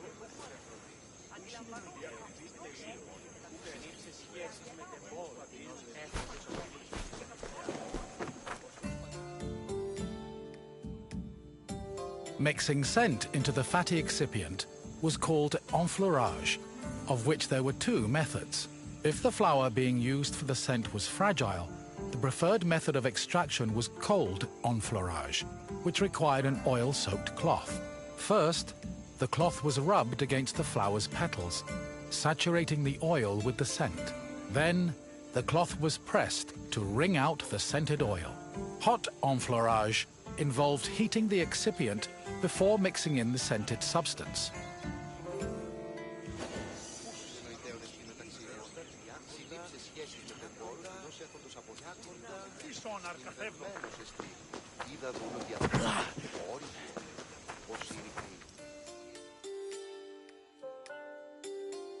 The hot enfleurage process consisted of heating and distillation. After the scented ingredients were dipped into heated oil, the mixture was then filtered before being pressed and decanted.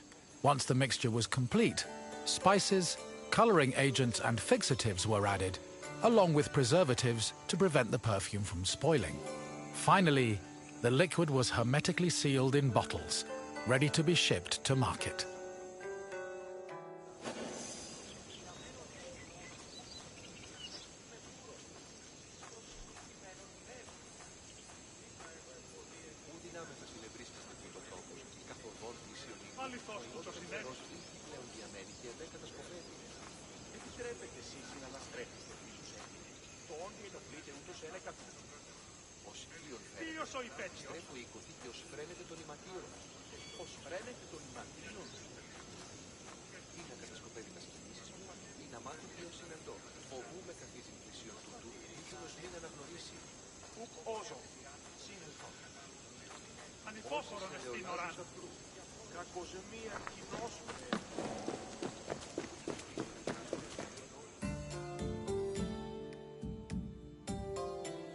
Perfume was usually bottled in ceramic or glass flasks, but more luxurious fragrances were contained in ornamented and painted flasks. Lekythoi and alabastra were elegant bottles designed for women, while arabaloi were used by athletes. It was common for the bottle's craftsmen to brand them to prevent frauds and knockoffs. Perfume shops were usually located in city centers, befitting of their importance. In addition to selling perfume, they were also sometimes used as meeting places. For example, the perfume shops near Athens's Agora were frequented every morning by the city's youth.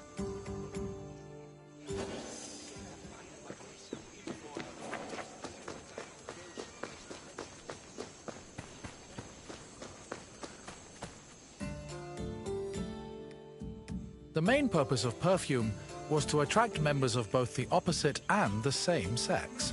We can trace this practice back to a scene in the Iliad, where Hera used perfume to seduce Zeus. Similarly, hymns about goddesses like Demeter and Aphrodite always mention their pleasant smell, further solidifying the belief that scent and seduction went hand in hand. However, perfume was also a mark of social status.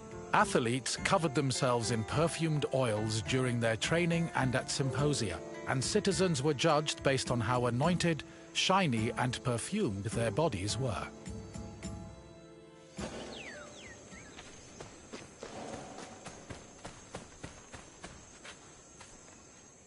Hello again, my friend! I hope you see now how important perfume was, not only for aesthetic purposes, but for Greek social hierarchy. I wouldn't charge so much for my own bottles if I didn't know the value of what I was selling. What else can Marcos do for you? Good idea. Let's start with an easy question. Which of the following is an example of an excipient? Flower petals can add a lovely smell to the perfume, but they aren't excipients. Try again. Yes! Olive oil makes a great excipient, and dressing, and medicine. Honestly, we pour that stuff on everything, including ourselves. And question 2. What is enfleurage? It does sound like a lovely dance, doesn't it? Unfortunately, it isn't. Try again. Doesn't sound like any sport I've ever heard of. Keep trying. I don't think so, my friend. Try a different answer. Correct. Enfleurage involved mixing the perfume scent into an excipient. We're almost done. Just one more question. In the Iliad, which goddess used perfume to seduce Zeus? Yes, Hera poured a saucy scent on herself to get her husband's attention. You did it! You've completed the test.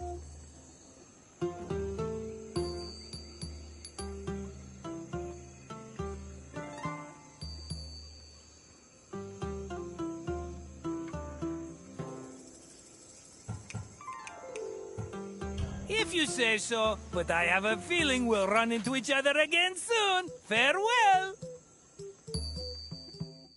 Hello again, my friend. I hope you see now how important perfume was, not only for aesthetic purposes, but for Greek social hierarchy. I wouldn't charge so much for my own bottles if I didn't know the value of what I was selling. What else can Marcos do for you? If you say so, but I have a feeling we'll run into each other again soon. Farewell!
Greetings, Wanderer. It is my pleasure to introduce you to a unique tour. One that won't take you to impressive landmarks or famous battle sites, but through a typical Athenian home.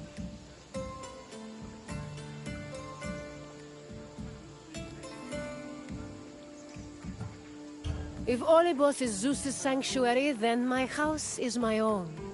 It is a place where I can shelter myself from the noise and stress of city life.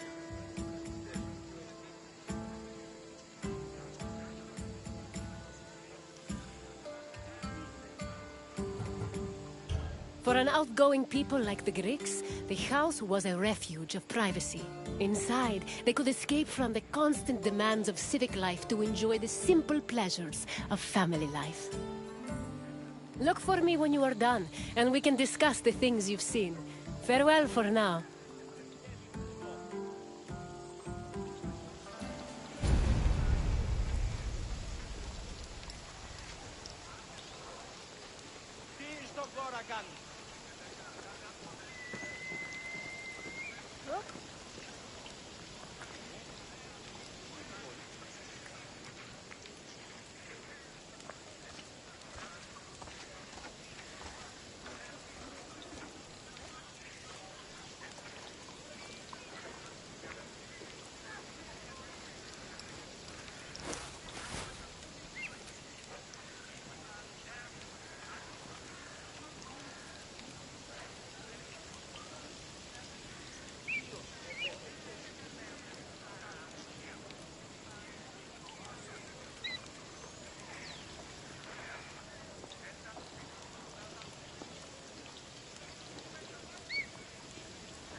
The house, or oikos, was a residence for Greek families and their slaves. Contrary to modern houses, which look outward, the Greek household was built to look inward on a courtyard. The courtyard was the house's central fixture. It was the building's main source of daylight, and also the location of religious altars dedicated to worship. The building itself was made up of familiar accommodations, including bedrooms, storage rooms, a kitchen, and a living room. Women were generally in charge of tending to the home, which in Greece was called oikonomia, a term that inspired the modern word economy.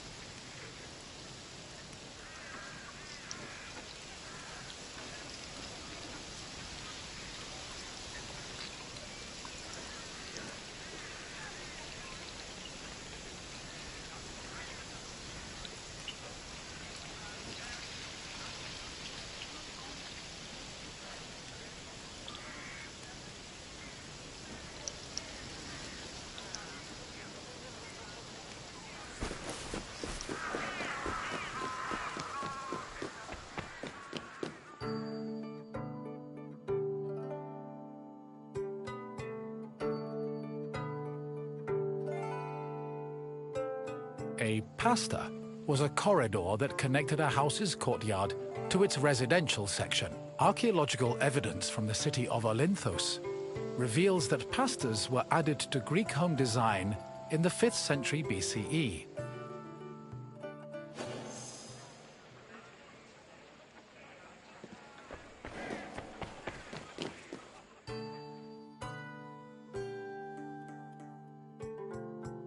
Greeks had no qualms about combining their work and their private lives, and many of them worked from home. Artisans like blacksmiths, sculptors, and potters often had workshops in their houses. Some even operated small stores to sell their work. Similarly, doctors were known to treat patients in special offices located in their homes. Women also worked in the house and were responsible for making textiles, as well as producing clothes and supervising weaving, which was carried out by slaves. If the household was wealthy enough, they could even produce a surplus of textiles to sell in times of financial difficulty.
The inner courtyard was the nexus of the house. Functionally, it allowed air to circulate and also provided access to most of the rooms. It also sometimes housed a well or a cistern that collected rainwater. In the center of the courtyard was an altar to Zeus Hercules, who served as the protector of the household. Women would often use the space to sew and cook, while children used it as a play area. Furthermore, if the family had pets or animals, The courtyard was where they were allowed to run free.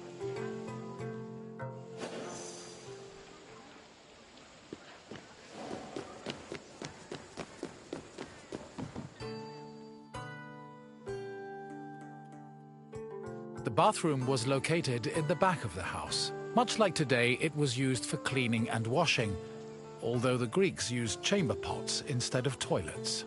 Most bathrooms had a luterion that could be filled with water for washing.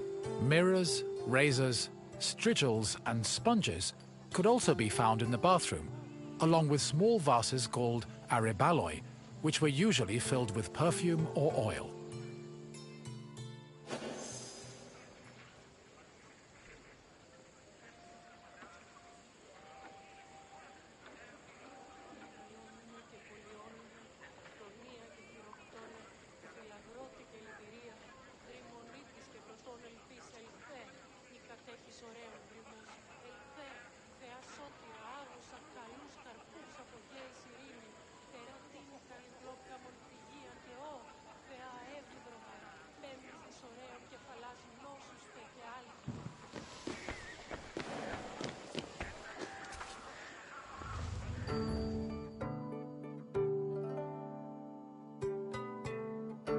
Greek homes had kitchens where the family's meals were prepared. The Greeks did not often eat meat, except during special occasions like banquets or after sacrifices. They had mainly a grain-based diet, eating staples such as bread, porridge, or a barley cake called maza.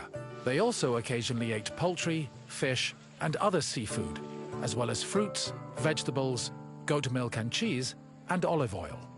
Food was cooked on a tripod, or sometimes in a klibanos, which was a sort of mobile oven. Other cooking implements included braziers, mortars and pestles, a spit to hold food over a fire, platters, and frying pans.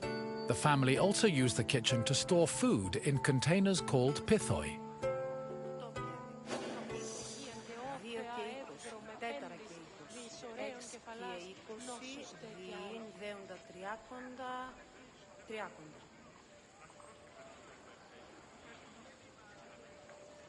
Επικαλούμε σε μάκαρ πολιόνι με πυρίπολε και τελετάρχα, Θεόν πάτερι δε και ιε, σκυπτούχε κούρε δημάτορ, βοτριόκος με οδηγέ των κομμών, ελθέ μάκαρ, μίστε υβρίων και χαρημένος εή. Επικαλούμε σε μάκαρ πολιόνι με πυρίπολε και τελετάρχα, Θεόν πάτερι δε και ιε, σκυπτούχε κούρε δημάτορ, βοτριόκος με οδηγέ των κομμών, ελθέ μάκαρ, μίστες υβρίων και χαρημένος εή. Τι στο χώρα κάνετε.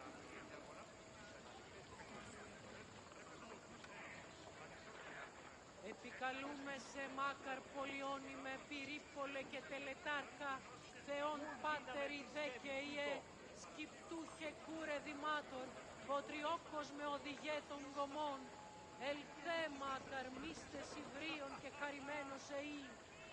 Το άδικον εστίν.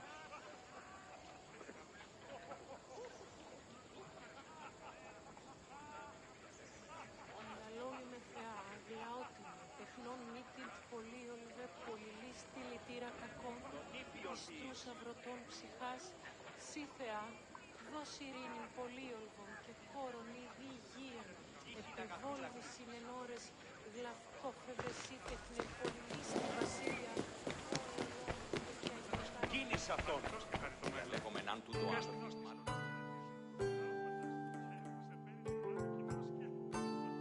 Symposia were major social institutions in Greece. They were drinking parties held exclusively for men. The party took place in the men's section of the house, the andron, where residents and guests reclined on special couches called klinai. Food was served on low tables set in front of the couches, while wine was placed in a crater in the center of the room. During a symposium, men drank, sang, had philosophical discussions, and played games like kotobos. Musicians, dancers, and even courtesans were often welcomed to attend as well. However, wives and daughters were always excluded.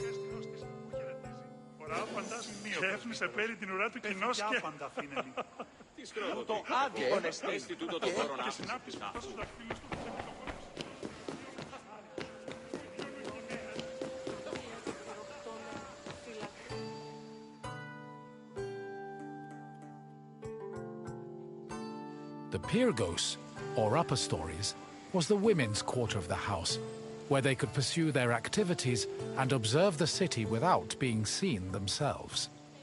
The rooftops were also used in a special rite called the Adonia, a private celebration held in honor of Adonis, which was reserved for women. At the beginning of spring, women filled terracotta pots with soil and lettuce seeds, then climbed a ladder to place the pots on the rooftop. These pots served as the women's very own Gardens of Adonis.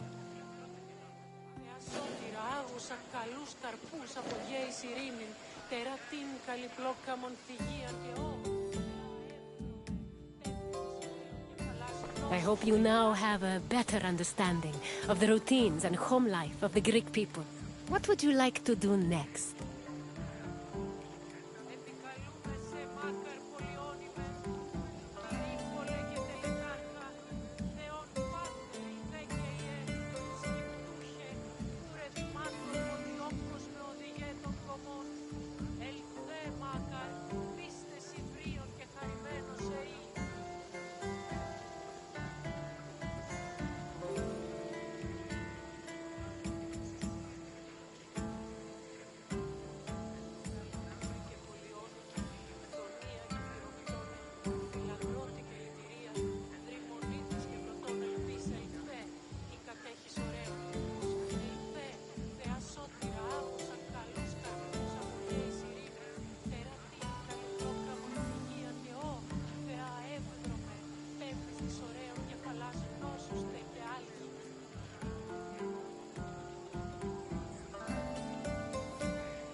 Then let's start with a simple question.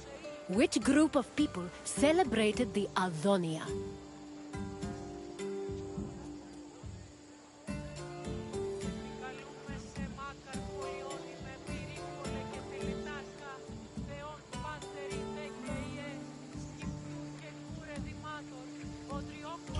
Correct.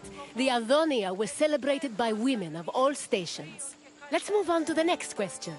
Which of the following was known as the protector of the household?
Athena Ergani was actually the god of arts and crafts. Try another answer.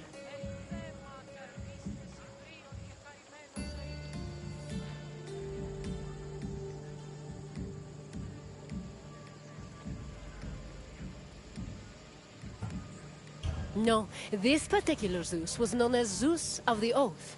Try again.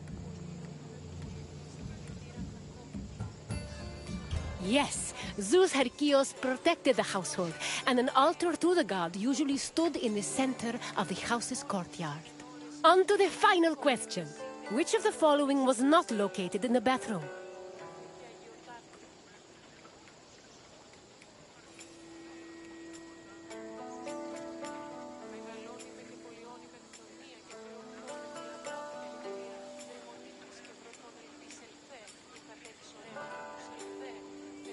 The Lutherion was a water basin that was located in the bathroom. Try a different answer.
Correct. The Klivanos was a mobile oven usually found in the kitchen. It seems you really know your way around Greek homes. Well done, Wanderer.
Farewell, Wanderer, and thank you for visiting my city.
Το άδικον εστίν.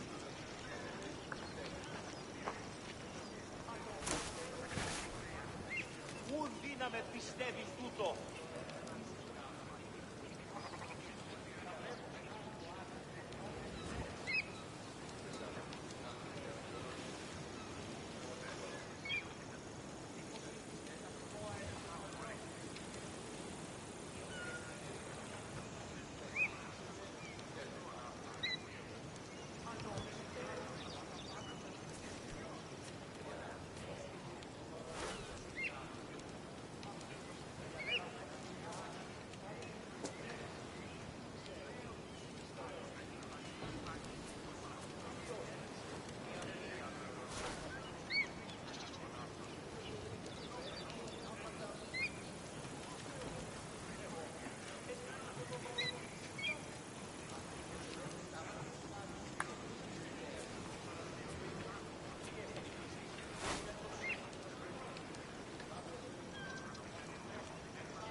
φύγε!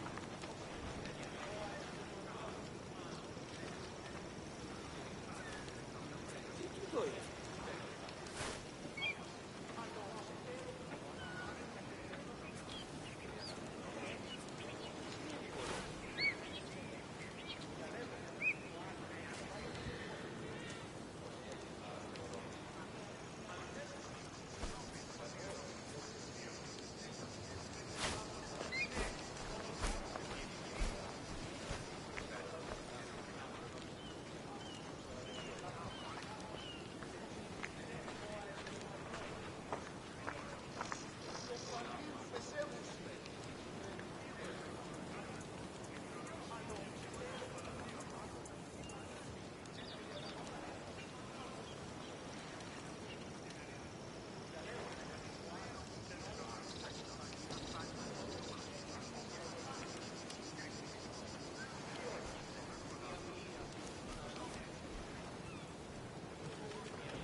Τελείων και παύλα.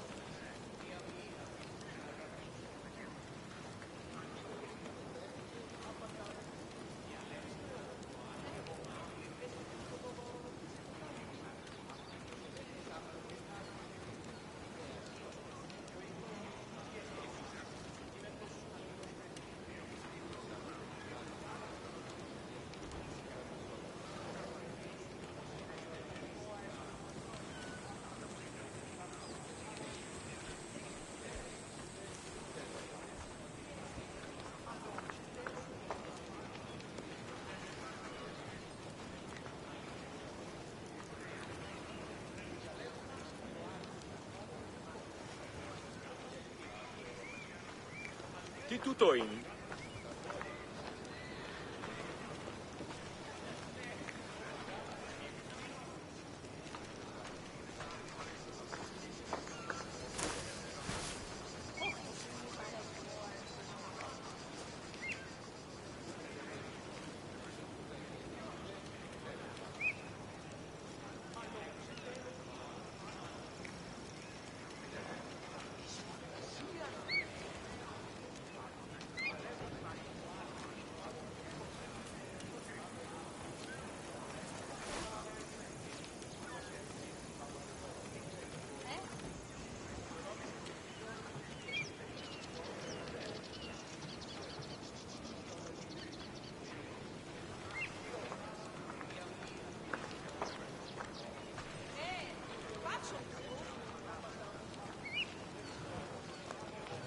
Τι συνέβη μόλις?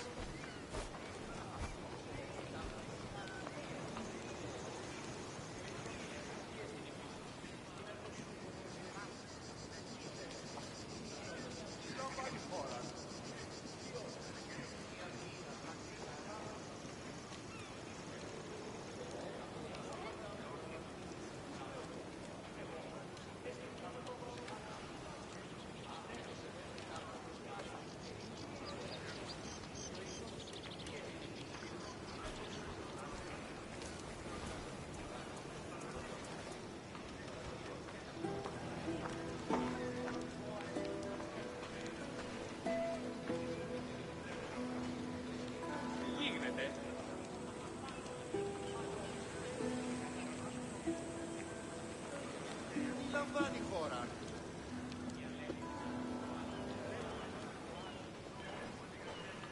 Οι οφθαλμοί μου πεσεύουσι.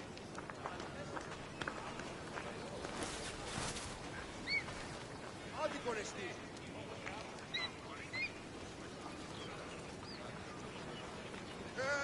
Τι γίνεται.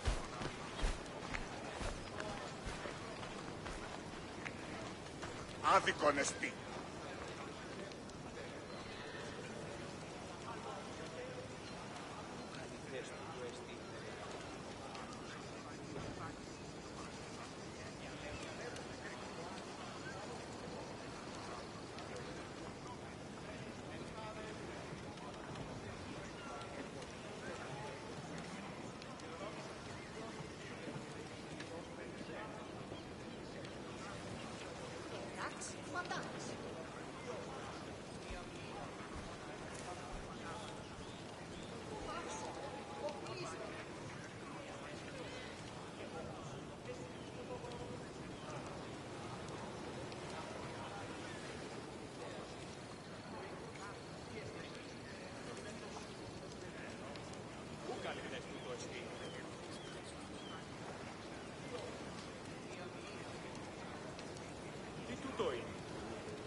συνέβη μόλις?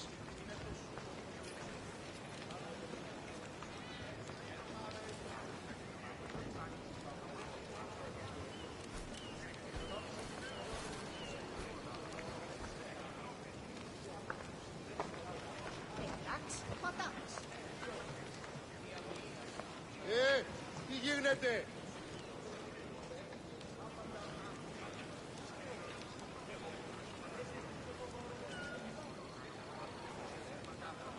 Πού καλυθές τούτο εστί?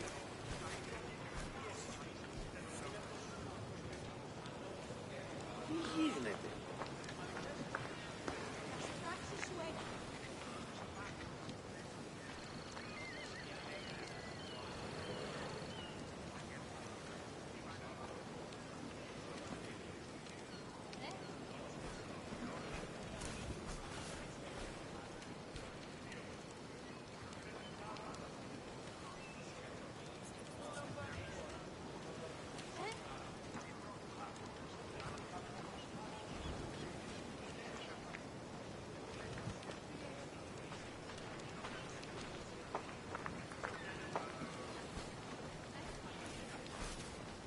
Οι οφθαλμοί μου πεσεύουσι.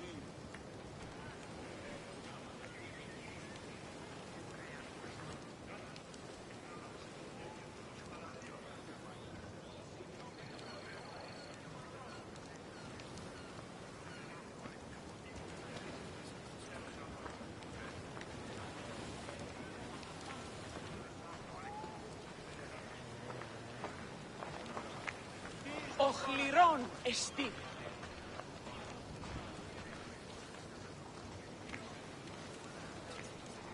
Τούτο είναι.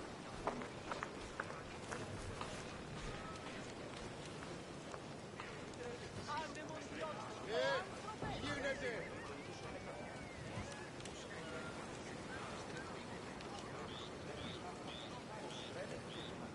Τι σκόρακαν παιδεύεις.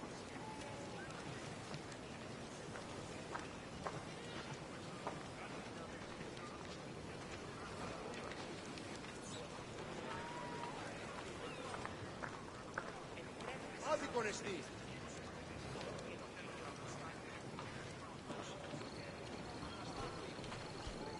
Πού καλυθές τούτο εστί?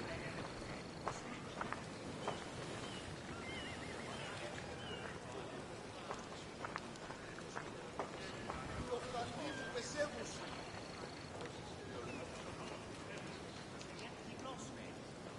Ανάκρουσε πριν. Τι γίνεται?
Άσον τούτου.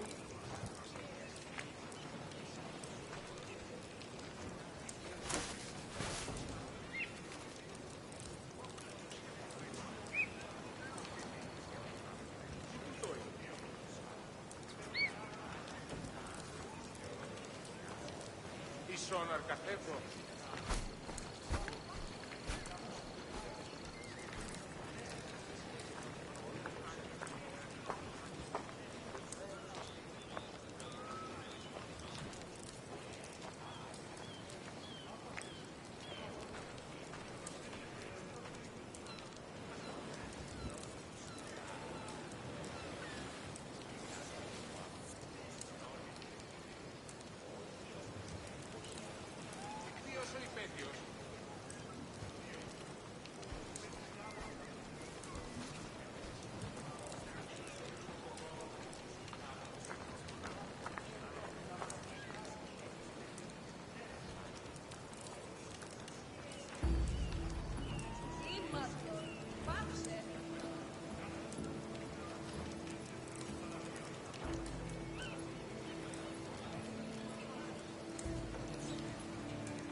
Αληθώς του το συνέβη.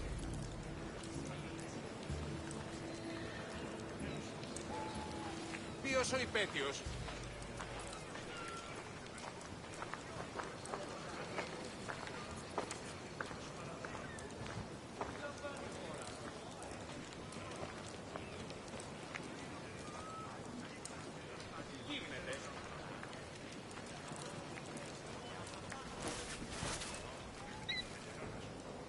Ανυπόφορο μες στην ώρα.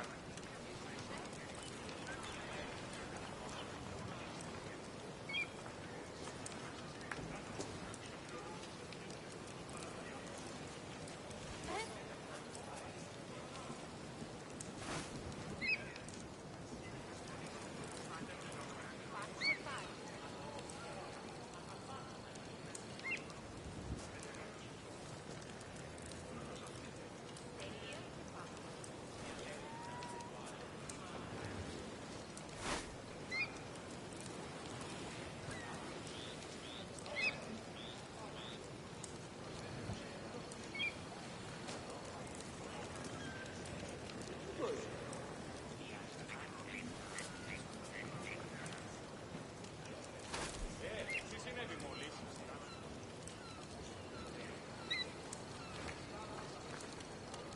Τι γίνεται?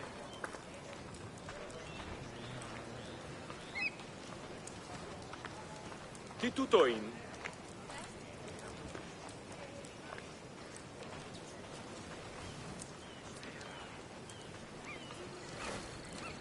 Οι οφθαλμοί μου πεσεύουσι.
Τι λαμβάνει η χώρα?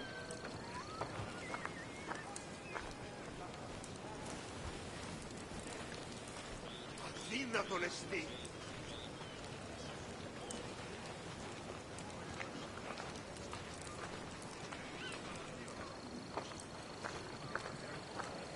Άδικο λεστή.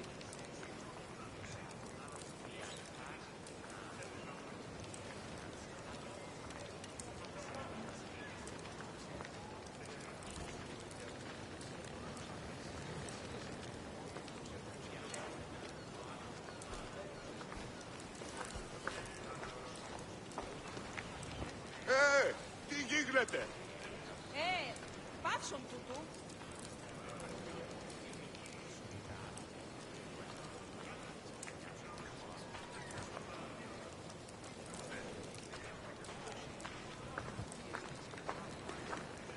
Εις φαντασίαν πλέον.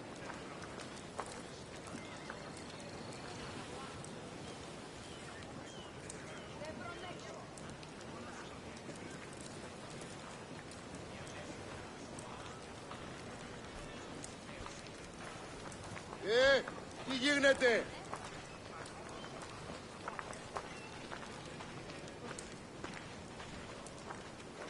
Ποιος ο υπέτειος?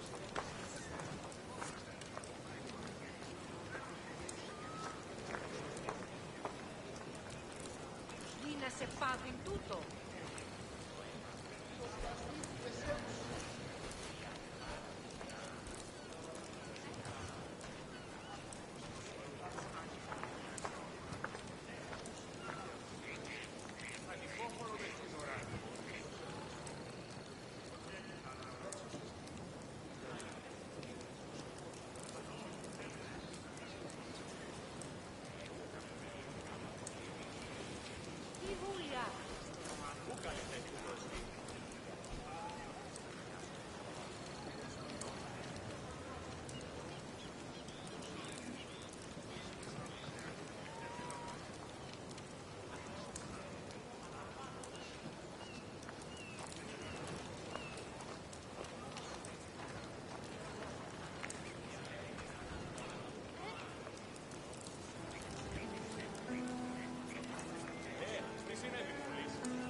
Hello, my friend. Welcome to Kithira, where clothes are dyed and noses are assaulted by disgusting smells.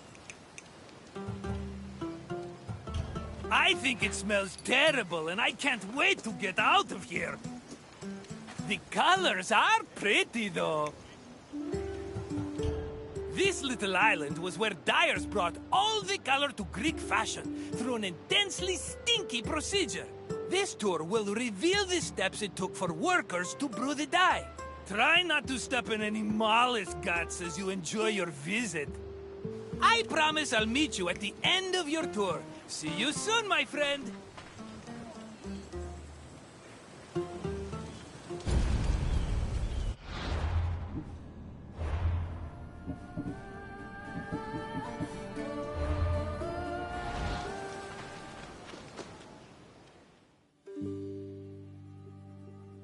In Greece, fabric and clothing were colored using natural dyes from shellfish, insects, and plants. Skilled craftsmen across the Greek world extracted dyes from these sources and combined them with other substances to create a variety of colors. The dyeing process supposedly produced incredibly pungent smells, and ancient writers would often comment on the stink in their works.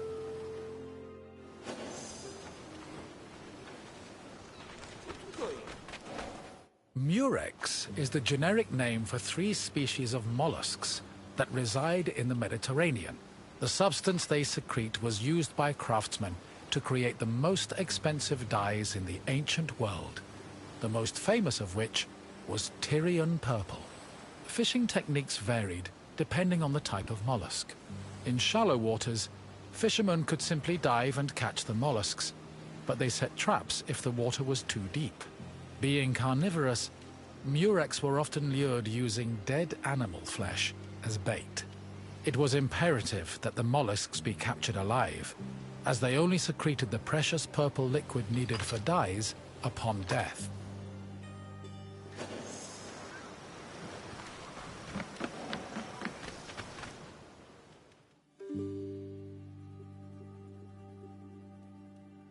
The purple liquid that made up most dyes came from a gland in the murex. To collect it, workers would either crack open the mollusk's shell with a knife, or if it was smaller, crush it with a stone. Each mollusk only produced a small amount of liquid, and thousands of them were needed to produce even a gram of the substance. Because of this, captured mollusks were usually kept alive in seawater immersed baskets, until enough had accumulated to produce a satisfactory amount of dye.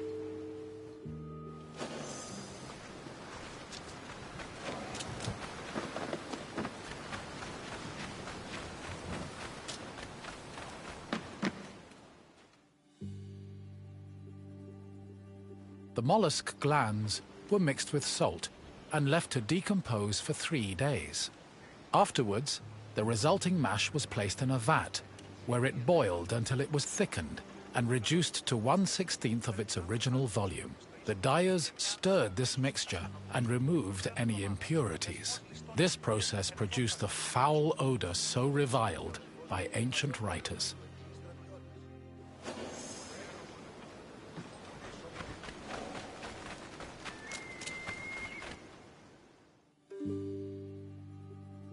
Dyers checked the hue of the purple liquid by dipping in raw wool.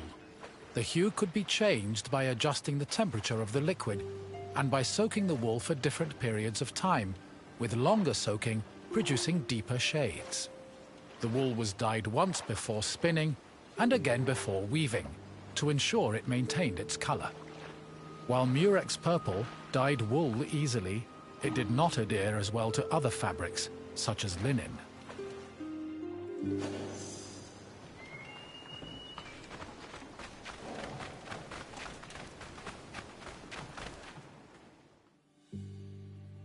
Most Greek garments were made from rectangular fabric that was rarely cut or sewn. They were normally folded around the body, with girdles, pins, and buttons.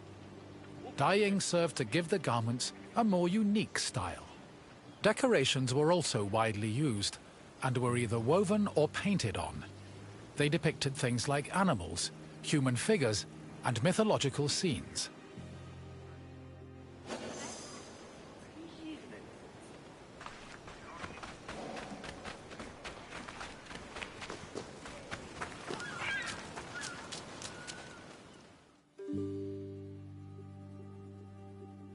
Textile manufacturing and trade was one of the most lucrative businesses in classical Athens.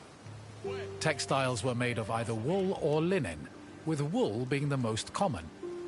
Women produced the garments worn in domestic life, although some men ran professional workshops that fulfilled the same need. Other textiles were made by slaves and laborers under the supervision of master weavers, fullers, and dyers.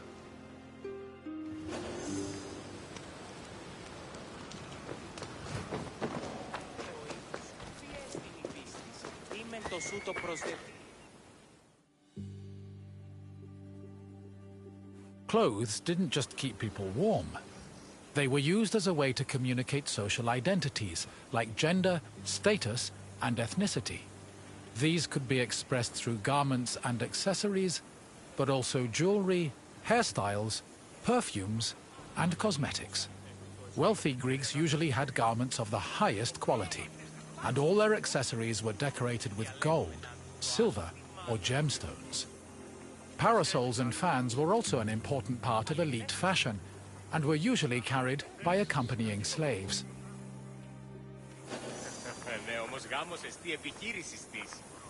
Ήκουεσαν ότι φυγάτε, εκκληρονόμησαν οικίαν και δούλους παραθείο αυτής. Όσοι ύφιστε τα προϊκόα έσονται του ανδρός της. Θυμούμεν την ερήτρα. Τι ουπες γεννήσετε, τέλος γάμου έστε.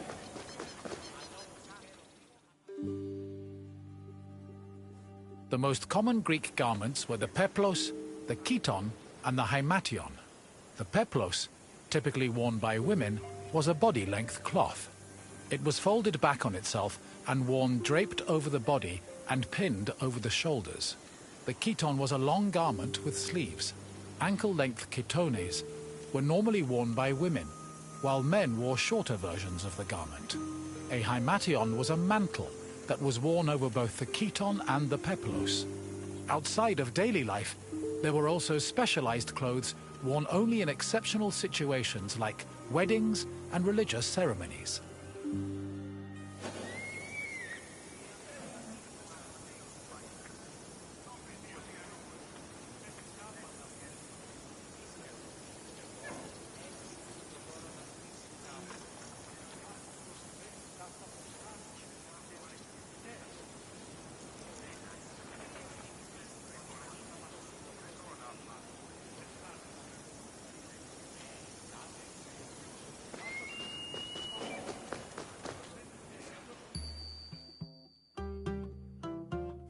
Good to see you again, my friend.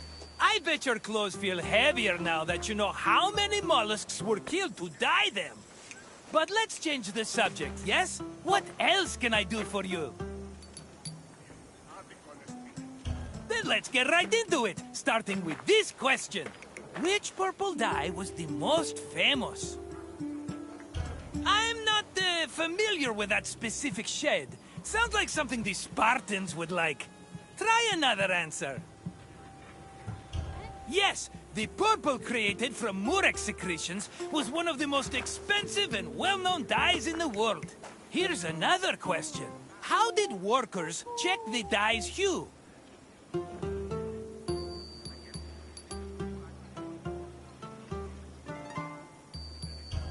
No, looking at the dye was not enough. Try again. It would not have been a good idea to stick a finger into a stinking boiling mixture of mollusk secretions. Keep trying. No, unless they wanted burned purple toes. Try another answer. Correct.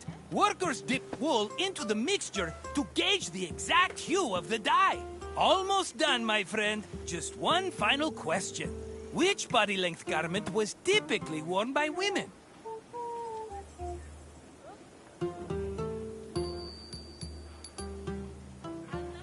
Pelops was the legendary founder of the Olympic Games. Keep trying.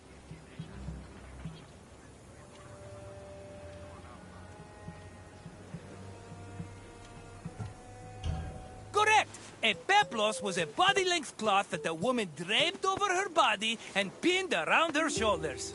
I had no idea you were so knowledgeable about fashion, but look at you. I should have known from what you're wearing.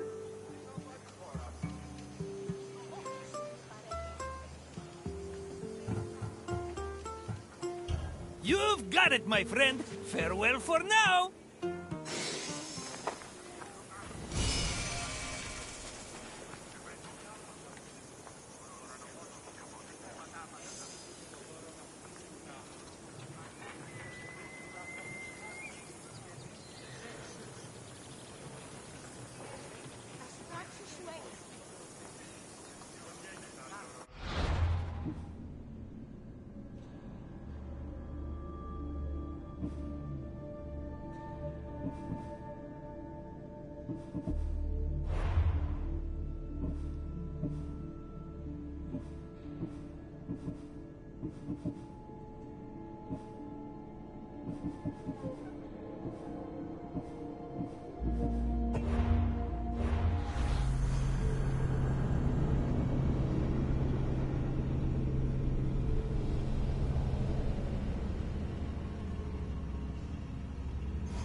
Welcome, traveler, to the ruins of Mykine.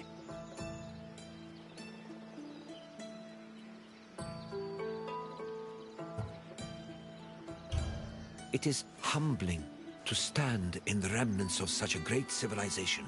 Looking at these ruins, I am reminded that the past is never as far behind us as we think.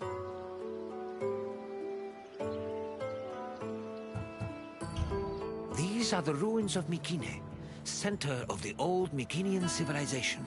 It was home to great warriors and heroes. In many ways, places like Athens and Sparta stand on the shoulders of its accomplishments.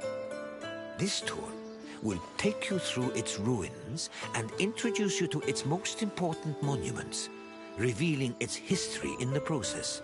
I hope you enjoy yourself. I'll be waiting for you at the end of your visit.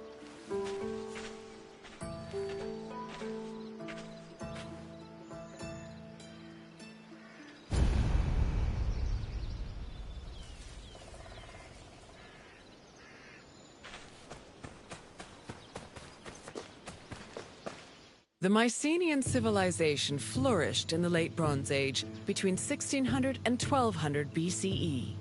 During this period, it was mainly located in the Peloponnese and central Greece. Mycenaeans were known for exploring distant lands. Notably, they battled the Hittite allied city of Walusa in a conflict that was believed to be the inspiration for Homer's Trojan War. But the Mycenaean people didn't only travel to fight. They learned much from their neighbors, the Minoans of Crete, such as how to write syllabic script on clay tablets. Such tablets provide evidence that Mycenaeans spoke an early form of Greek. They also tell of how great Mycenaean kings ruled over their warriors from opulent palaces in places like Mycenae, Thebes, and Knossos.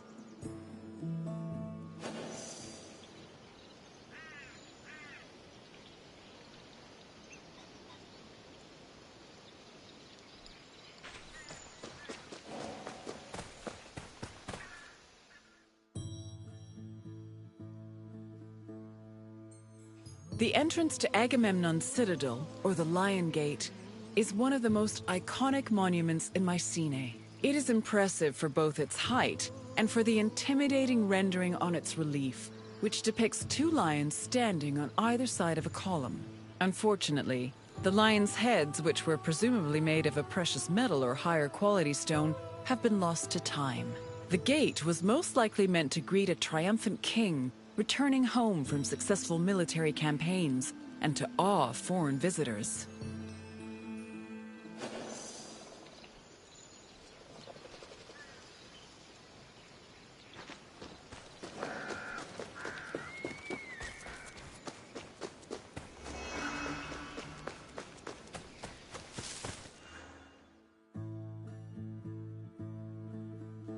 When these shafts were discovered by archaeologist Heinrich Schliemann in 1876, he believed the 6 gold-filled graves to be connected with the family of the great king Agamemnon, even going so far as to proclaim a gold mask he found within to be the death mask of Agamemnon. However, this was refuted by later excavations, which showed that the 19 bodies buried in the shafts dated back to a few hundred years before Agamemnon was even born. In fact, at the time of the body's burial, the Lion Gate and the citadel walls had not even been built yet. It's estimated that the people in the graves were members of the first Mycenaean dynasty. The graves later became a place of worship for Mycenaean kings, who raised walls to protect them. These walls helped preserve several incredible artifacts, including women's jewelry, death masks, and masterfully crafted weapons.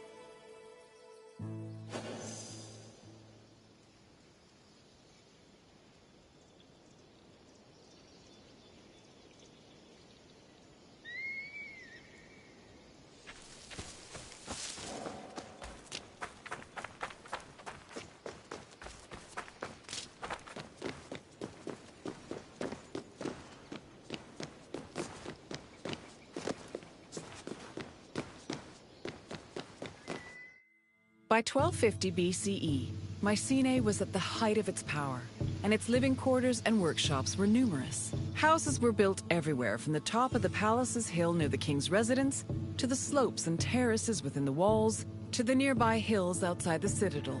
At one point, the citadel's walls even had to be enlarged to make room for more quarters.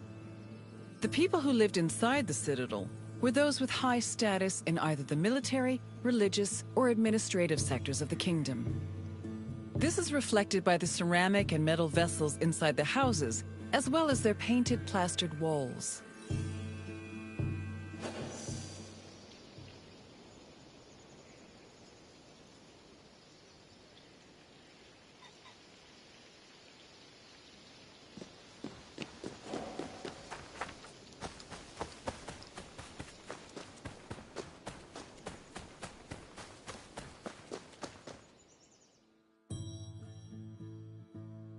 A traveler seeking an audience with the king would have first ascended a steep ramp from the Lion Gate to the citadel's summit. Here, they would have walked into the palatial complex through a grand entrance called the Propylon. Once inside, their gaze would immediately be drawn to the palace's main hall, a monumental area known as the Megaron. The vividly decorated Megaron, which glittered with precious objects and colorful frescoes in its heyday, was where the king would have received the traveler.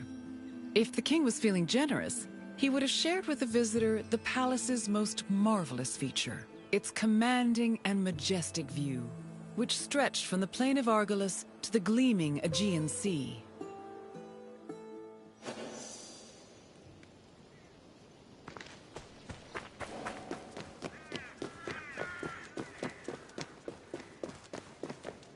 It was in this palace where a legendary Mycenaean king like Agamemnon would have held court. According to Homer and other poets, Agamemnon led the Greeks in the sack of Troy. Stories say that he was a fearsome warrior on par with Achilles, but also an overly ambitious and arrogant ruler.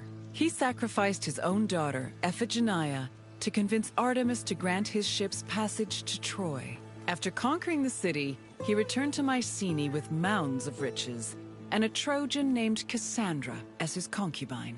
Agamemnon's wife, Clytemnestra, was not pleased with her husband's sacrifice of their daughter. She plotted to murder her husband out of anger. The plot was successful, and, depending on the version of the story, Agamemnon was either murdered in his bath by Clytemnestra or killed by his cousin Aegisthus during a banquet.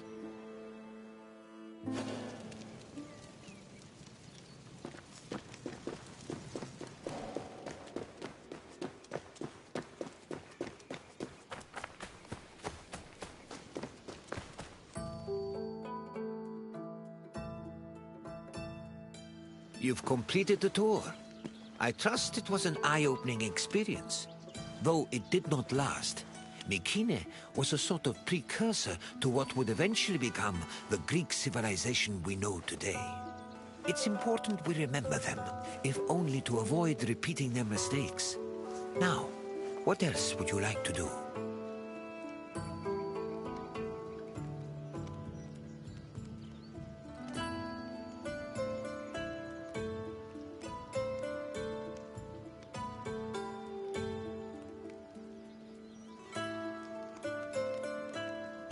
Then let's begin. First, I have quite a simple question. Which ancient city may have been the inspiration for Homer's depiction of Troy?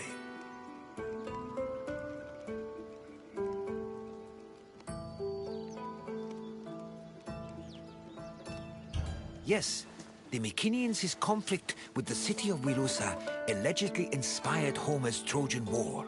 Now, for the second question. Agamemnon sacrificed his daughter Iphigenia to convince which god to allow him to proceed to Troy? No, Agamemnon's sacrifice did not appeal to Apollo. Try again.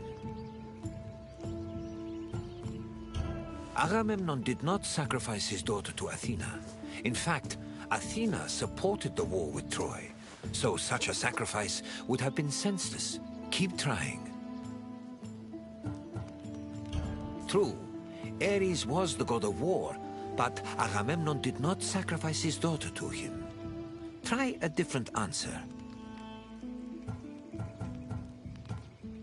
Yes, Agamemnon sacrificed Iphigenia to reconcile with Artemis, who then allowed his ships to pass to Troy. Now, one last question. What was the name of Agamemnon's Trojan concubine?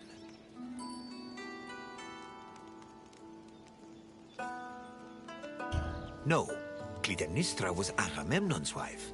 Try a different answer.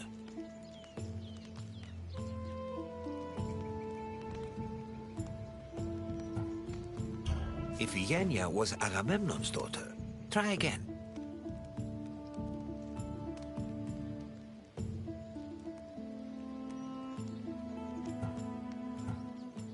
Correct. Following the sack of Troy, Agamemnon sailed home with the Trojan prophetess named Cassandra. You've studied the ruins well, traveler.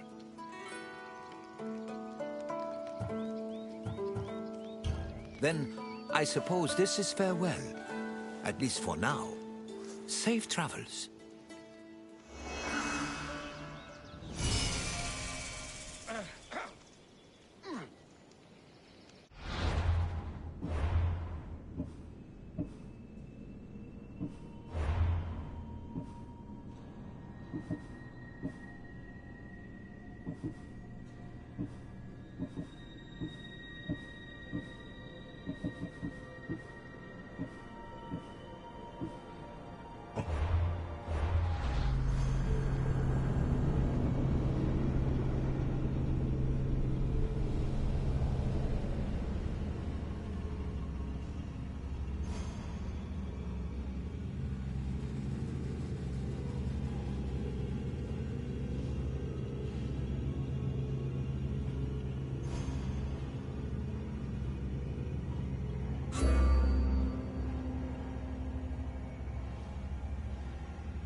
εσύ των Νηλαίων, πως γαρεξή και το κέπερι συναρτικοί αποκλεισμοί,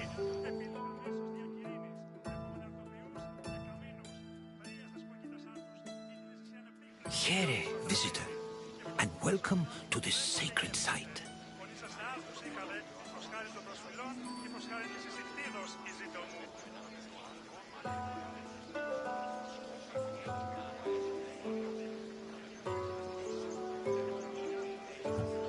Delphi is an amazing place to visit if you're looking for information. I've come here on several occasions in search of answers to some particularly puzzling questions. And sometimes I even found them.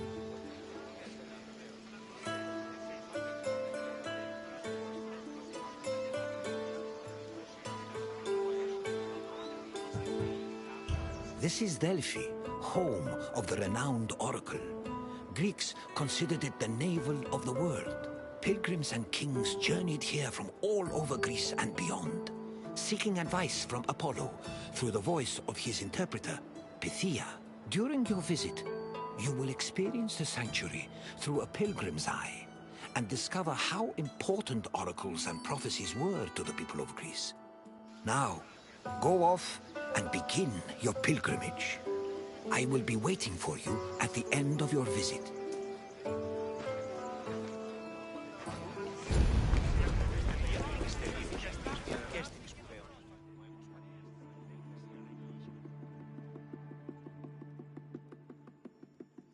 On their journey to the Temple of Apollo, pilgrims walked this sacred path up Mount Parnassus. The summer sun beat down hot on their backs. Along the way, they took in the magnificent monuments, treasuries, and statues that adorned the road. These landmarks were tokens of people's reverence for the oracle's benevolence. All were dedicated to Apollo, and most were offered by cities to commemorate military victories. The monuments represented not only their donors' piety, but also their power and wealth. The sanctity of Delphi has endured to the present day, and visitors still take this very same route.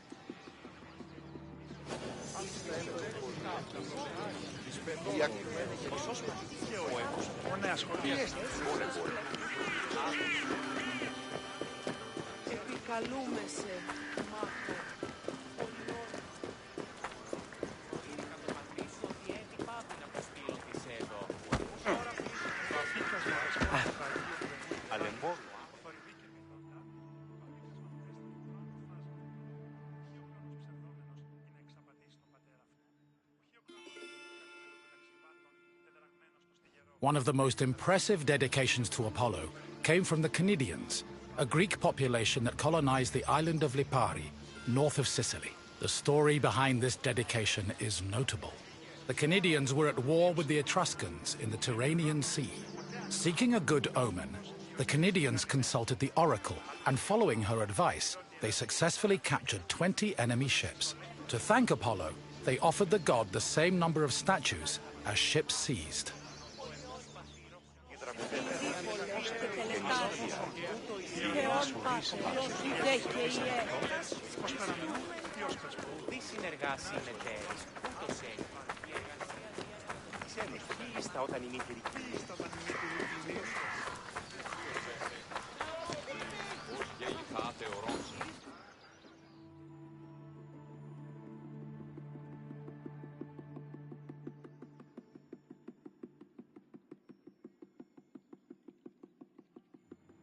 Next to the Naxian Sphinx stood a simple structure to display offerings from the Athenians, most of which were spoils of war.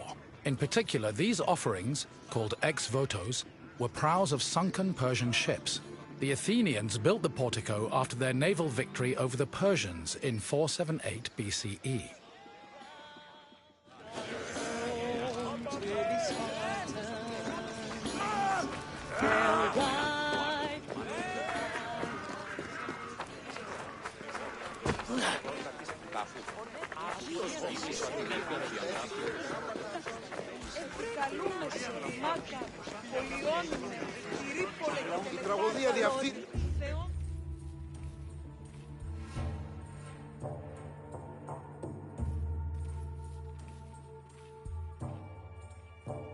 Once arriving before the temple, pilgrims wishing to consult the oracle had to first pay a tax. This tax gave them the initial right to approach the altar of Apollo and make an animal sacrifice to the god. But before proceeding to the Pythia, the preliminary ritual had to succeed. If the animal reacted favorably and showed signs of acceptance to the god, it was sacrificed, and the pilgrim would be allowed to enter the temple to question the Pythia.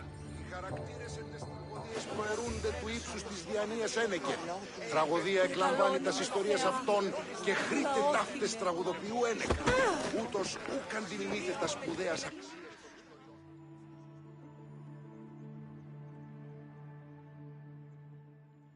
At last we arrive at the Temple of Apollo, where the oracle relayed her prophecies. The temple was the final destination of those seeking an audience with the Pythia, and its appearance matched the majesty of its purpose. Atop its imposing columns, the structure's pediments displayed famous mythological scenes, sculpted by the renowned Greek artist Antenor. But as grand as the temple looked from the outside, it paled in comparison with what happened within. Με τα λόγου εξήγησης των πουλήσεων ζητήματος θηνός και αναπόδραση συμβάσεις.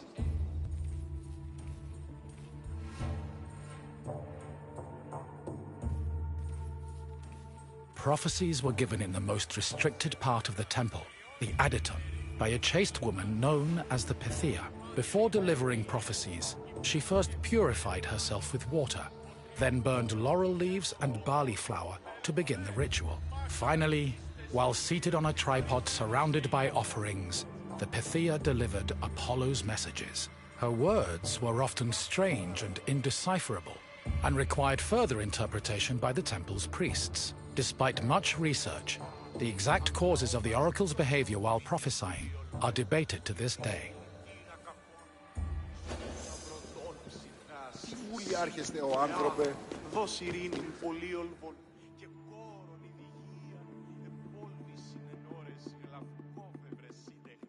Myths say that while searching for an oracle who could impart their words to mortals, Apollo established a sanctuary on Mount Parnassos.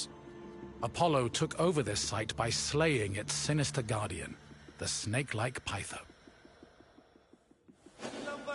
Μεγαλώνει με θεά, αγλαώτη με τεχνών βίνιν πολίων με.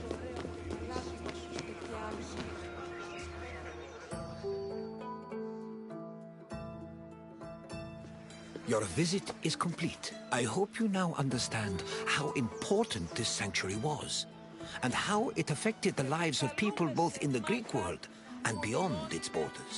To be honest, I could speak about Delphi all day. But what would you like to do now? Ah, you wish to test your knowledge. Let's begin with a simple question. What did the oracle use to purify herself before her predictions? The Greeks used olive oil for things like meals and medicine, but it was not required to purify the oracle. Try again.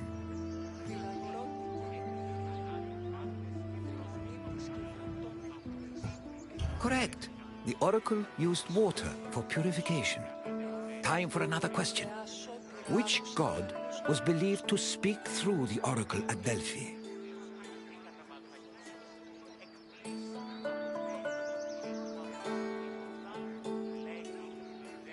Yes, the oracle allegedly spoke the words of Apollo, which were then interpreted by priests. One final question for you. Delphi is situated on which mountain? Olympus is notable for its association with the gods, but it is not the site of Delphi. Correct. Delphi stood on the slope of Mount Parnassos. Well done, traveler. Your knowledge rivals that of the wisest philosophers.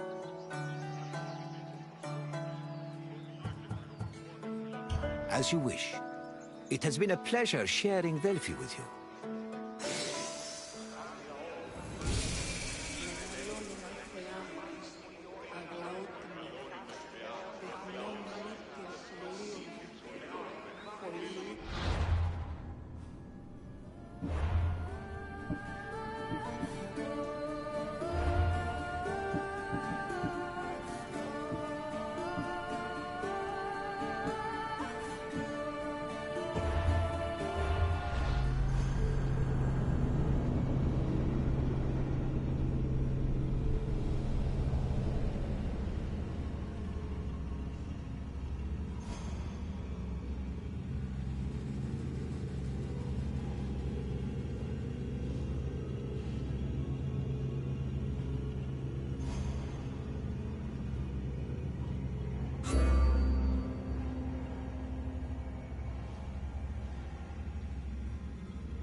Welcome, traveler, to the sanctuary of Asclepios, a place of rest and healing.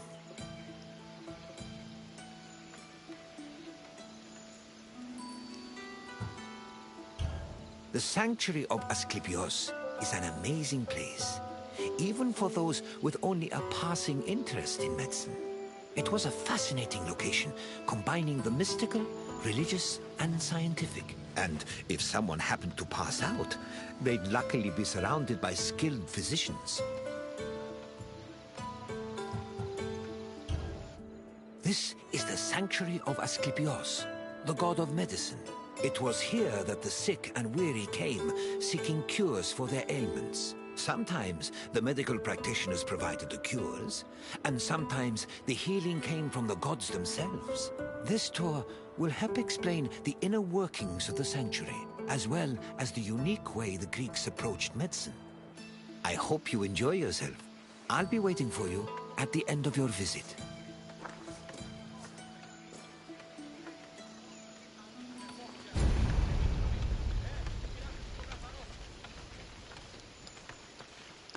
Ποιος εμέ περιπέσει.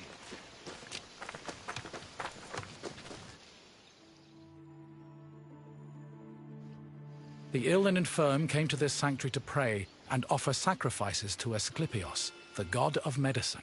According to myth, Asclepios was once a mortal physician who eventually became a god. He had many sanctuaries across Greece, but the most famous was in Epidaurus. When pilgrims passed through the entrance of the sanctuary, they could read this inscription: "When you enter the abode of the god which smells of incense, you must be pure, and thought is pure when you think with piety."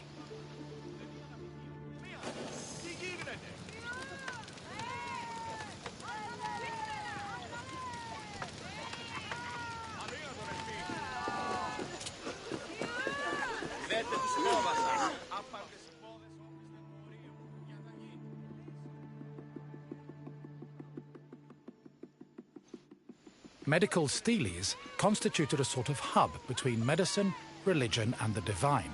They were slabs with inscriptions that praised Asclepios' virtues and merit, and described his methods of healing. The inscriptions relayed the dreams patients had within the abaton, one of the most important buildings in the sanctuary. The steles outlined the patient's name, their disease, and how they were cured by Asclepios. They were probably written by the sanctuary's priests, or at least under the priest's supervision. Asclepios was a complex deity. In addition to being a god, he was also a trained physician and disciple of the centaur Chiron.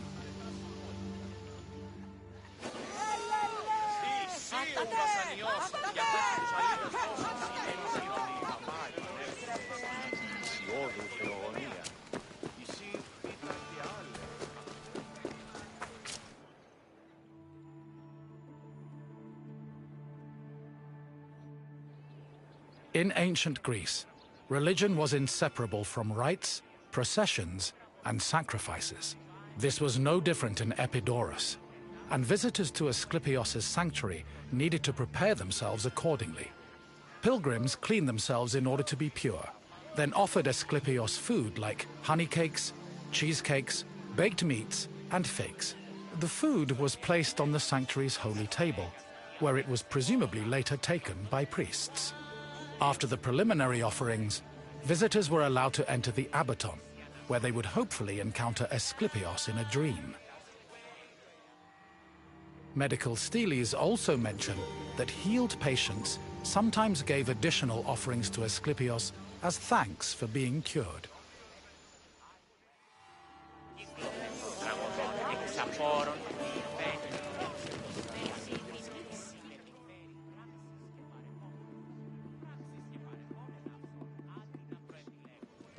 Asclepios was originally born a mortal, and was the product of an affair between the god Apollo and a mortal, Coronis. Apollo killed Coronis after discovering she had been unfaithful, and ordered her body burned on a funeral pyre. However, he rescued his unborn child from Coronis' womb before the fire consumed her body. Apollo gave the baby to the centaur Chiron, who raised Asclepios and taught him to practice medicine. Over time, Asclepios became so skilled in the art of healing, he could even raise the dead. This angered Zeus, who sent Asclepios to Hades with a thunderbolt. Apollo retaliated by killing the Cyclopes responsible for making Zeus's thunderbolts. Then, Zeus revived Asclepios, making him immortal and deifying him in the process. In sculptures, pottery, mosaics, and coins, Asclepios was portrayed holding a staff intertwined with a sacred snake. The staff is a symbol of medicine that still endures to this day.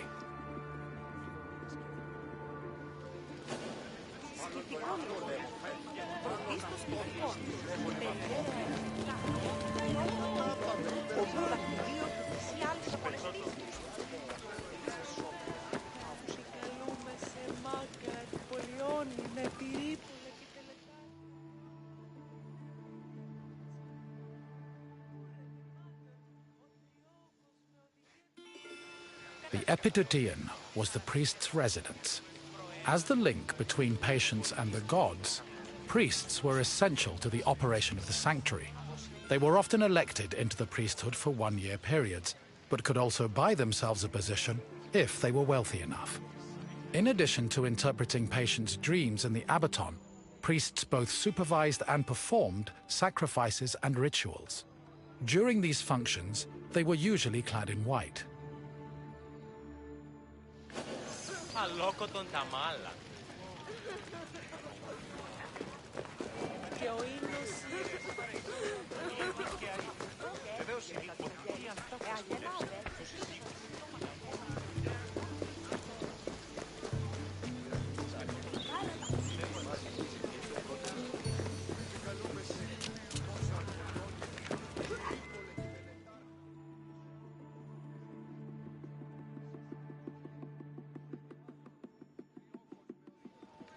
The Abaton was built in the northern boundary of the sanctuary, where it surrounded a sacred well whose water was believed to have therapeutic properties.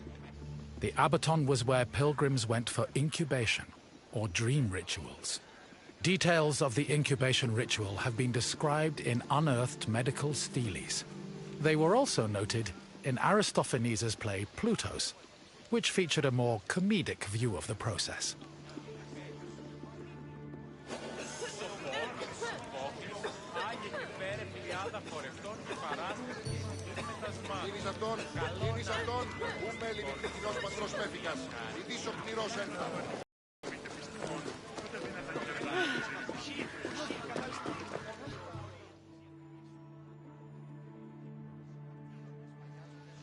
Incubation was the dream ritual pilgrims experienced in the Abaton.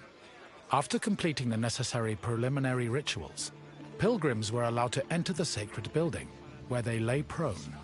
As they took in the smell of burning incense, the sanctuary's priests extinguished the oil lamps and asked them to sleep in silence.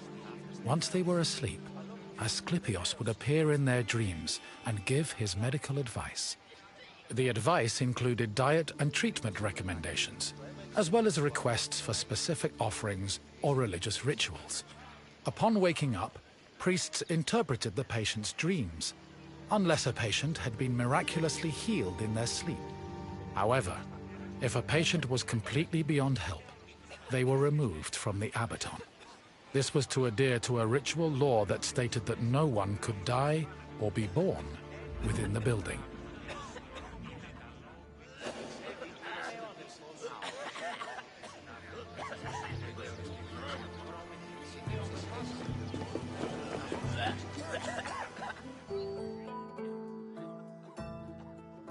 I see you've completed the tour.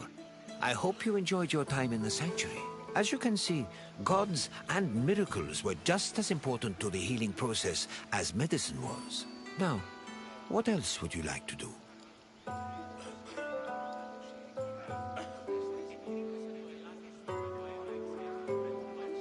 Excellent. Here is your first question. Which mythical creatures made Zeus's thunderbolts?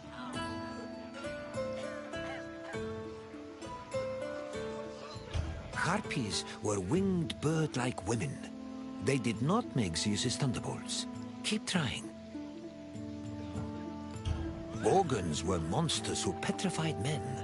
Unfortunately, they did not make thunderbolts. Try again. Gorgons were... Sirens were more likely to shipwreck sailors than work for Zeus. Try another answer. Correct. Zeus's thunderbolts were crafted by Cyclops.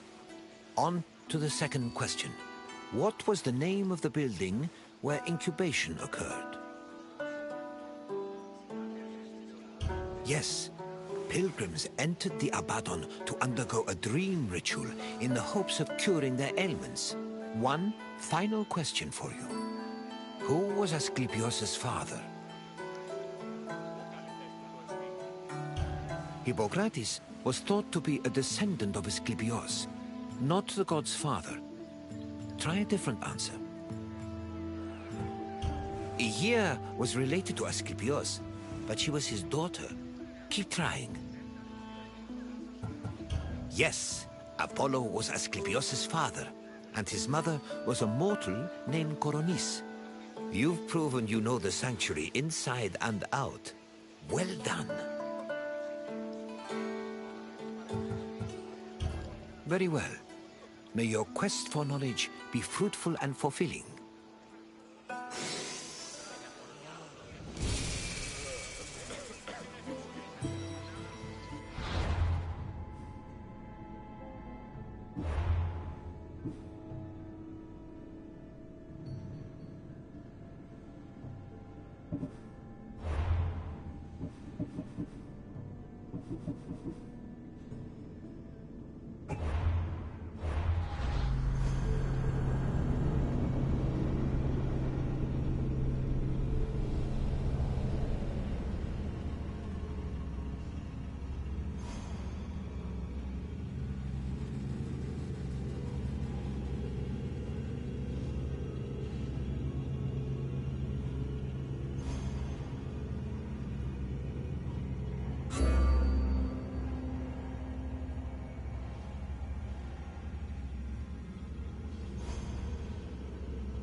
Greetings, Wanderer, and welcome to the Acropolis, the shining jewel of Athens.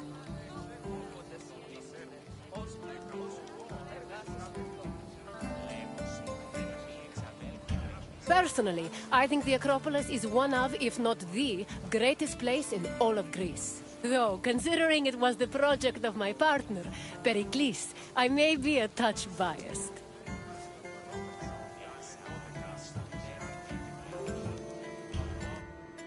The Acropolis of Athens is a bastion of art and culture worthy of the gods themselves.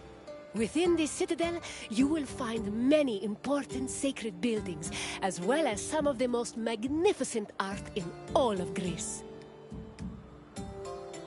You are in for a very enlightening visit. When you're done, come find me, and we can discuss the things you have seen. Farewell for now.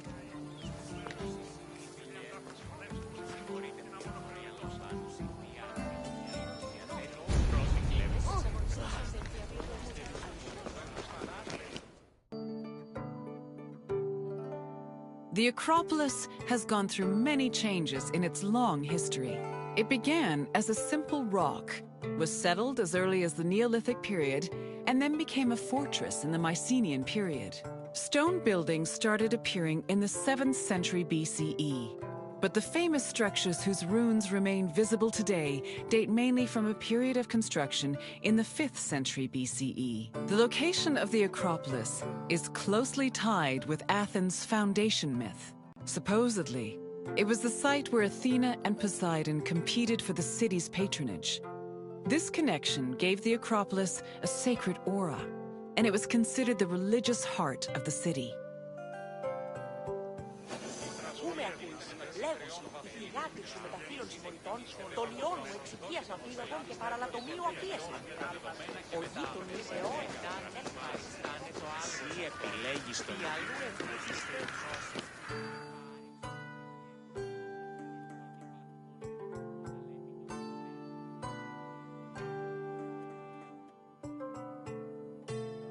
The Temple of Athena Nike was built on the remains of old fortifications from the Mycenaean era. Worship at the temple can be traced back to the 6th century BCE, but the building itself was destroyed during the Greco-Persian Wars a century later. It was rebuilt during the Peloponnesian War.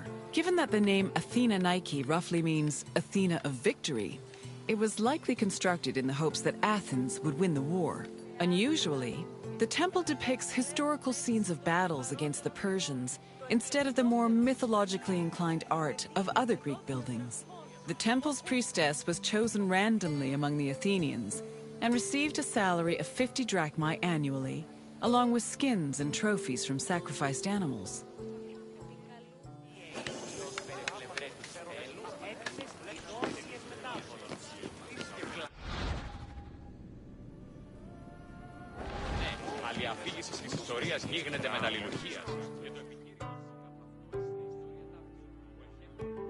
The Acropolis was built up over a long period, due in no small part to its partial destruction during the Greco-Persian Wars.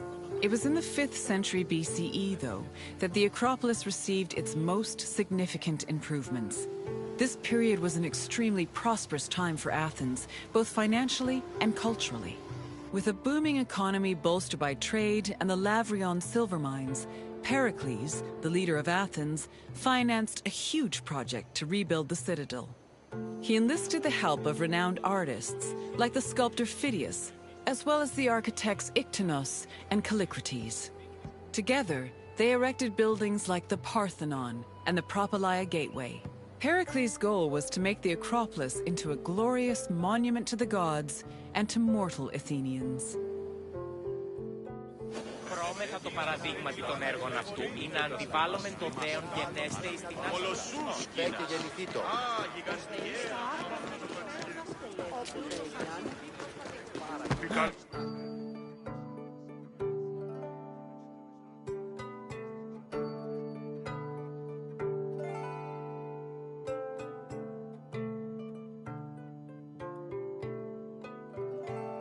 Behind the Propylaea was the giant bronze statue of Athena Promachos, or Athena who fights on the front lines. That name was reflected in the spear and shield the statue held in its hands. It was erected in the mid-5th century BCE by the artist Phidias. According to an inscription, it took 9 years to make and cost almost 500,000 drachmae. At approximately 10 meters tall, the statue was apparently so large that Pausanias claimed its helmet and spear tip could be seen from the sea near Cape Sunion, 60 kilometers away. The ornamentation on the statue's shield was engraved by the metalsmith Mies. Αγλαότιμε, τεχνών μύθιν πολύολβε, πολυλίστη μητήρα κακών, στα περών ασκάς, σύφεα, δώσ' ειρήνης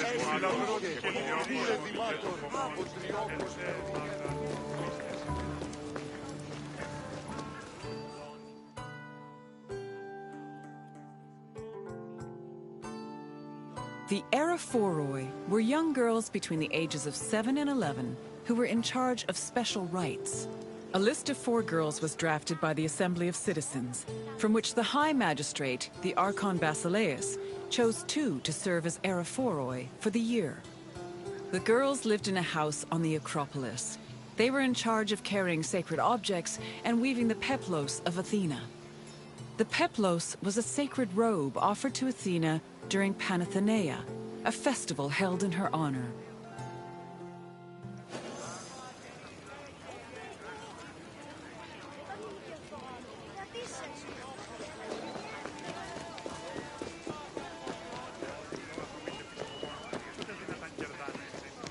Ανατρέχομεν στους τραγικούς της δομής ταύτης Ένεκεν, μάλλον η Σοφοκλέα.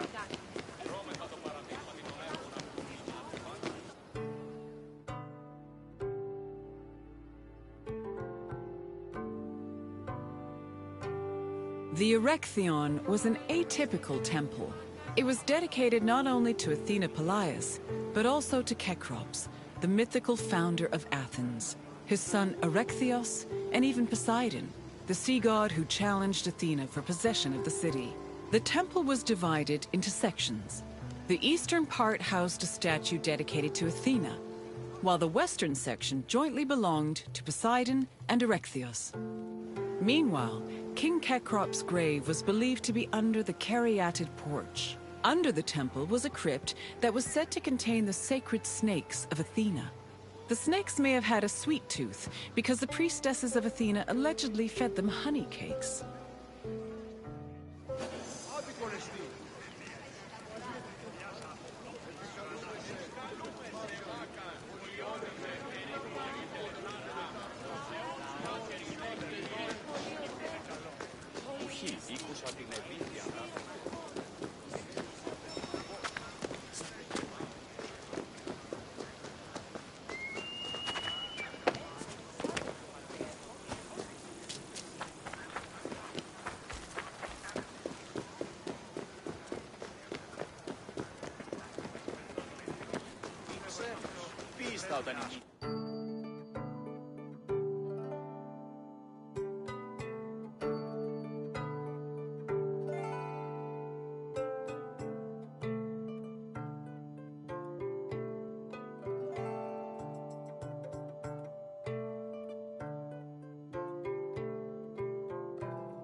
The Parthenon is one of the most well-known buildings in the world and an enduring symbol of ancient Greek civilization.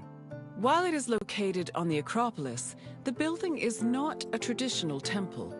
It was built by the sculptor Phidias and the architects Callicrates and Ictinus as a great monument to the glory of the city of Athens. That glory is evident in its many carvings.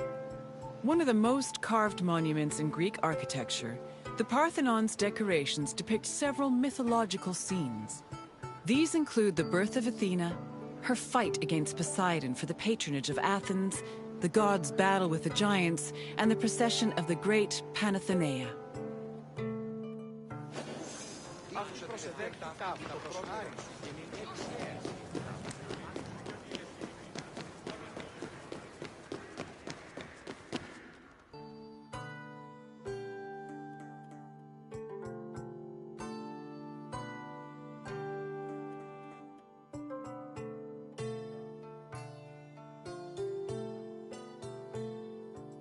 The Parthenon's inner chamber, or cella, contained a massive statue of Athena that was considered to be one of the sculptor Phidias's greatest masterpieces. The statue was chryselephantine, a combination of gold and ivory. To justify the steep cost of its construction, Pericles told Athenians that the statue was a gold reserve, which could be disassembled in times of economic distress. The cella also allegedly contained a pool, whose main purpose was to control the room's humidity, which helped preserve the statue's ivory.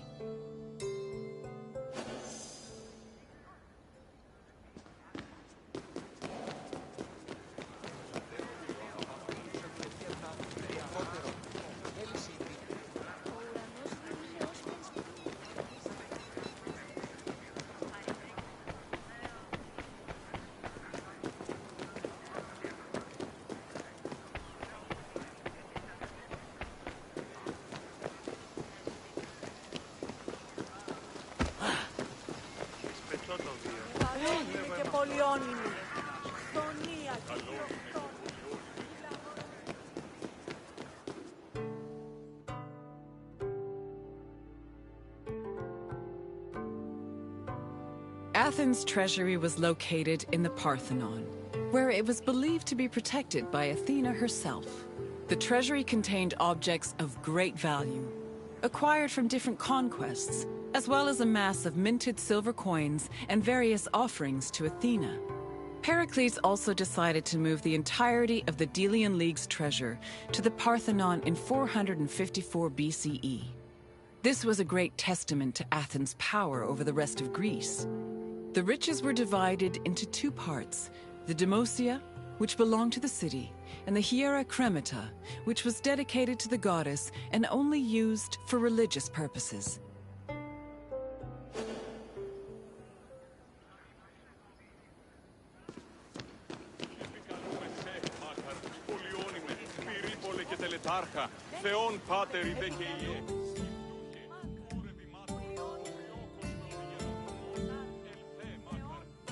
And what did you think of the Acropolis? It truly is quite something, isn't it? A sacred sanctuary and an architectural marvel, all in one. If you have any questions, don't hesitate to ask. You're confident enough for a test? Very well. Let us see how much you know. Which two gods competed for Athens' patronage? Not quite. Although Athena and Ares did fight each other in the Trojan War, with Athena siding with the Greeks and her brother supporting Troy.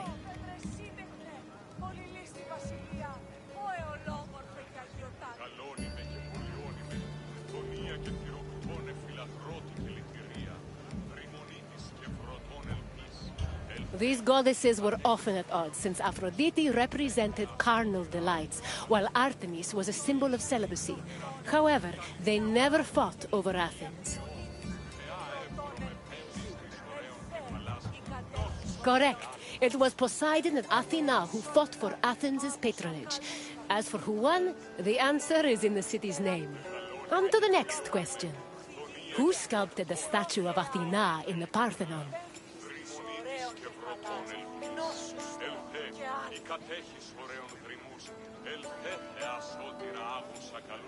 Correct. The renowned sculptor Phidias made the statue, which was considered one of his masterpieces.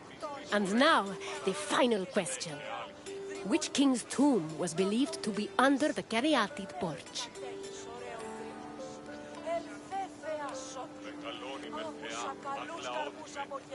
Leonidas was a Spartan king. He would not have been buried in Athens. Try again.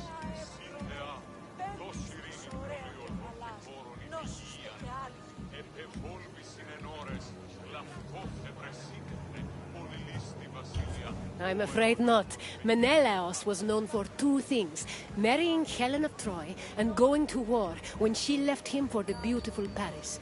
Try another answer. Perseus slew the Gorgon Medusa and founded Mykene, but he was not buried under the Caryatid porch. Keep trying.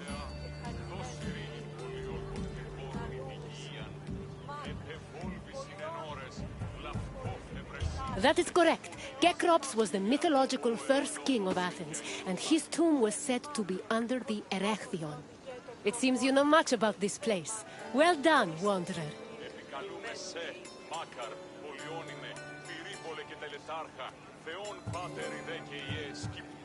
As you wish. Hopefully we will see each other again soon.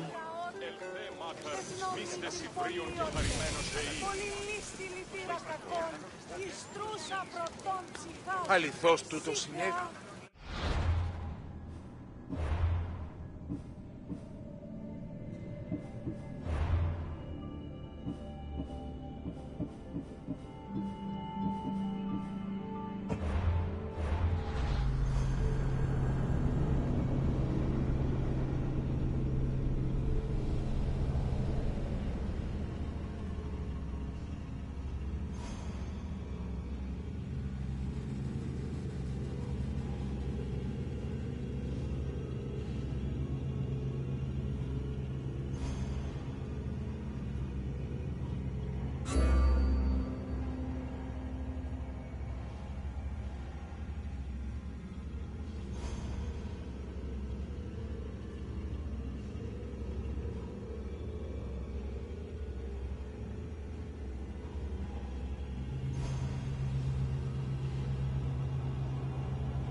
Welcome, friend, to this especially sacred part of the Olympian Sanctuary.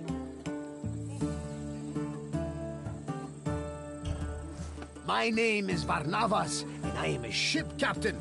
Don't be fooled by my scarred eye. Though I've seen my share of combat, I mostly stick to trading these days. Well, trading and introducing visitors like you to wonderful sights like this.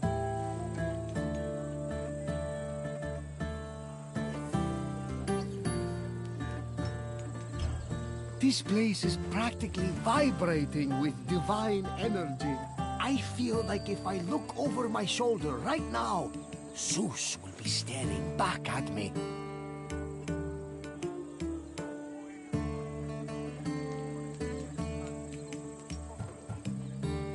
The sanctuary of Olympia was dedicated to Zeus, king of the gods. It had close connections to the divine, as you will see very soon. I'll come find you when you're done, and we can talk about what you've learned.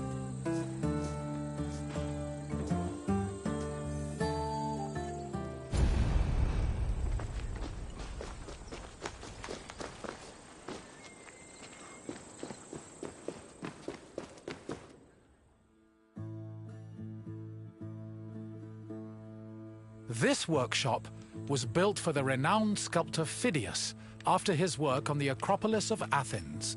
In 435 BCE, Phidias came to Olympia to begin working on the great chryselephantine statue of Zeus. He died 5 years later, shortly after completing his masterpiece. This grand statue would become one of the 7 wonders of the ancient world. Phidias's workshop was located right next to the Temple of Zeus. Its structure has been well preserved, mostly owing to its conversion to a church in the 5th century CE. Archaeologists have also discovered lots of ancient materials in the surrounding area, such as casting molds and sculpting tools. The most famous artifact, however, is a cup bearing an inscription that aggressively states, "I belong to Phidias."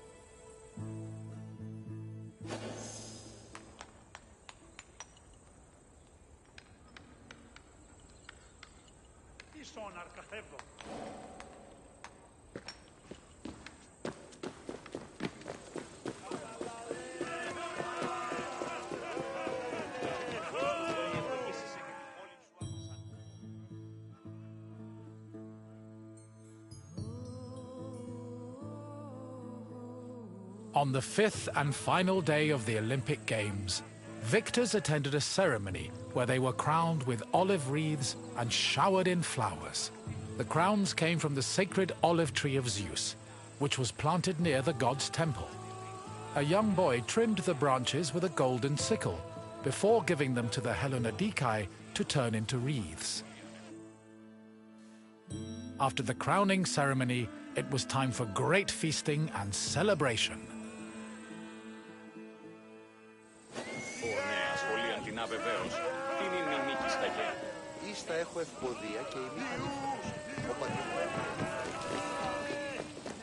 Ιού! Χάρη να φωτοκρατεί στο διή.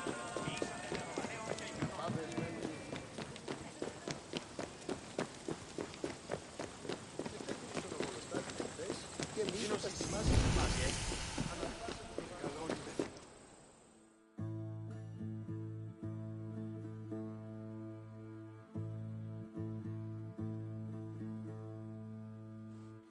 Pelops was both a legendary Greek hero and the mythical founder of the Olympic Games. According to legend, Pelops fell in love with the beautiful Hippodamia.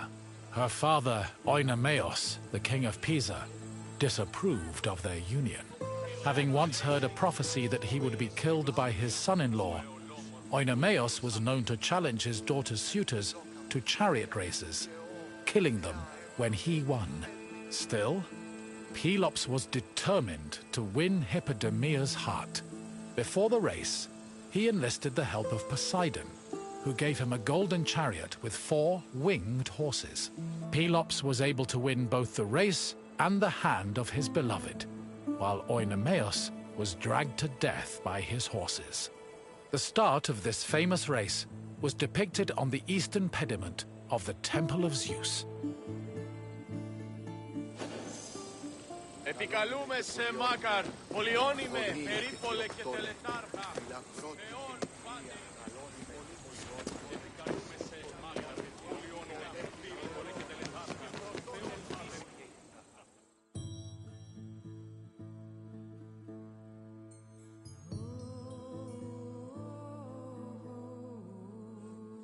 The Heraion was a temple dedicated to Hera.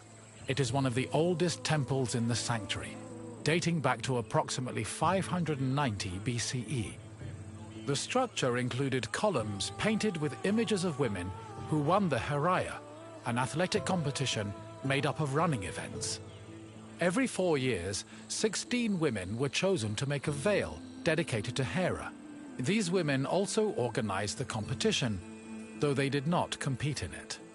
The Heraia was unique for its focus on female athletes, in contrast to the male-exclusive Olympic Games.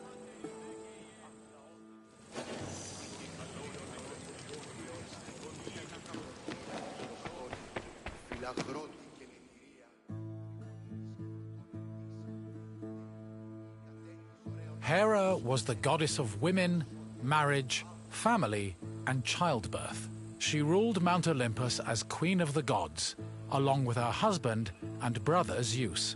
Many mythological stories paint her as being annoyed at Zeus's many lovers and illegitimate offspring.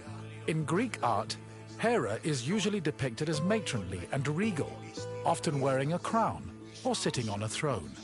She is also sometimes seen holding a pomegranate, a symbol of both fertility and death. Hera's cult was very popular across Greece, and Olympia even minted her image on its coinage.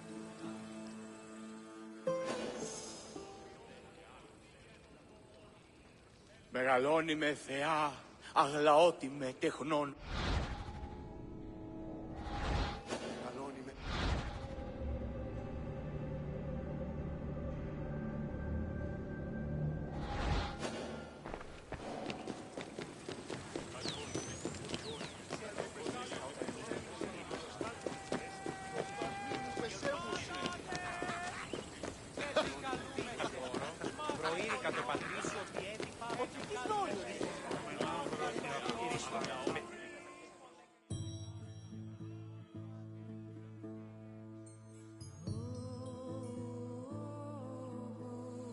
One of the highlights of the Olympic Games was a ceremony that took place on the third day of the festival.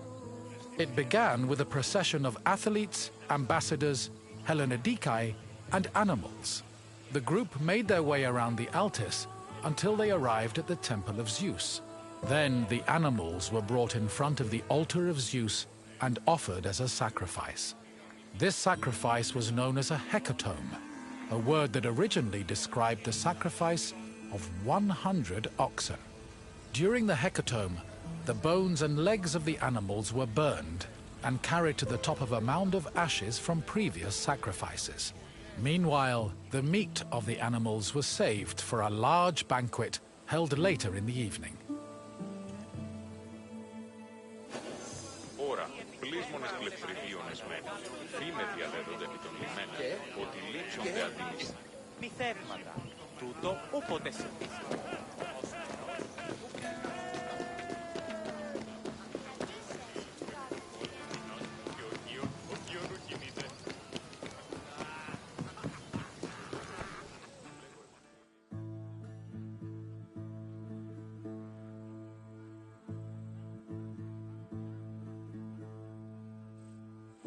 The Olympic Games were dedicated to Zeus, and all the ceremonies and events were hosted in his honor. It is no surprise that the largest temple in the sanctuary was the Temple of Zeus. While most temples were restricted to priests, the Temple of Zeus welcomed all who visited Olympia. This openness was most likely meant to show off the gold and ivory statue of Zeus that stood within the temple's walls. The building also featured art depicting both versions of the Olympic festival's founding myth. The eastern pediment showed a scene from the legendary race between Pelops and Oinomaos. The temple's metapiece, meanwhile, showed the 12 labors of Heracles, the other mythical founder of the games.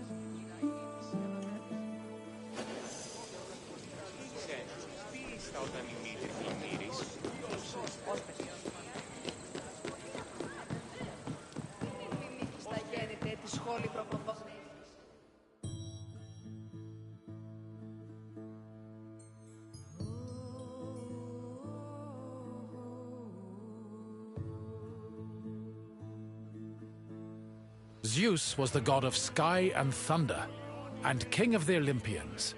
He ruled the world from his home on Mount Olympus. The child of Cronus the Titan, Zeus overthrew his father and cast the Titans out in a great battle known as the Titanomachy. He had children of his own with his wife Hera, including Ares, Hephaestus, Hebe, and Eileithyia. He also had many children without Hera, much to her consternation, but there are too many to list here. Zeus was believed to have control over the lives of mortals, as his many epithets attest to. For example, his title Horkios made him a keeper of oaths, while Xenios was the name conferred to him as a protector of hospitality. In Greek art, Zeus was usually depicted holding a thunderbolt and sitting on a throne, befitting his position as king.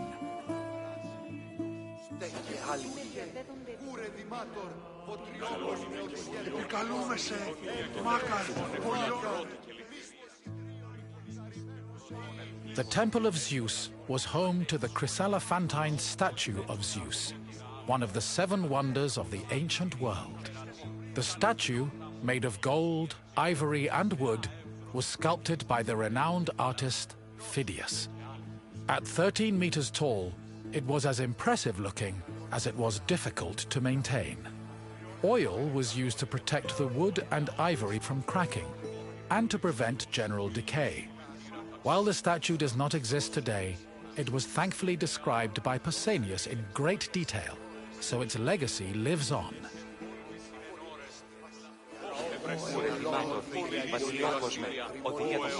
Μεγαλώνει με θεά, αγλαότυπες, τεχνών μύτης πολύ ολβές, πολυλίστη λυτήρα κακών, ουστρούς αυροντών ψυχάς, ψύχεα, δώσει ειρήνης πολύ ολβέ, και κόρον τη υγεία, επεβόλπης είναι ενόρος, λαχτό, ευρεσί τεχνέ, πολυλίστη βασιλεία, ο ελόμος και αγιοτάτης. Τελείως.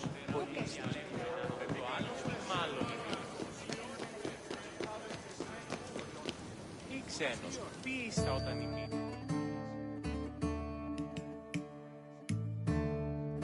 Hello again! I hope you enjoyed your visit and feel a little bit closer to the gods.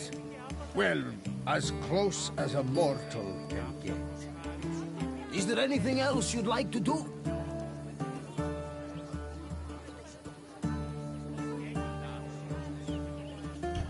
Excellent!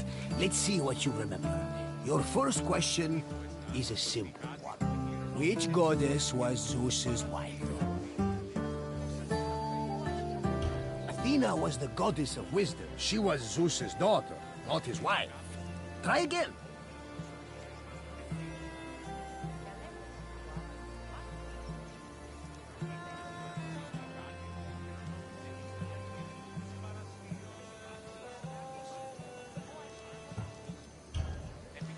Artemis was the goddess of many things, such as hunting, wilderness, and chastity. However, she was Zeus's daughter. Try a different answer.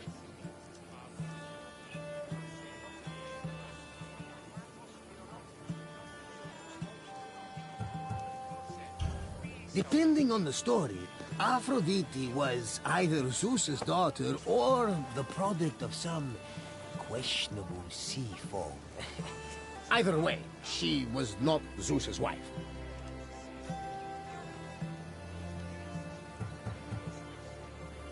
Correct! Not only was Ida Zeus's wife, she was his sister as well. But let's move on to the next question. What kind of contest did Pelops win in his quest to marry Hippodamia?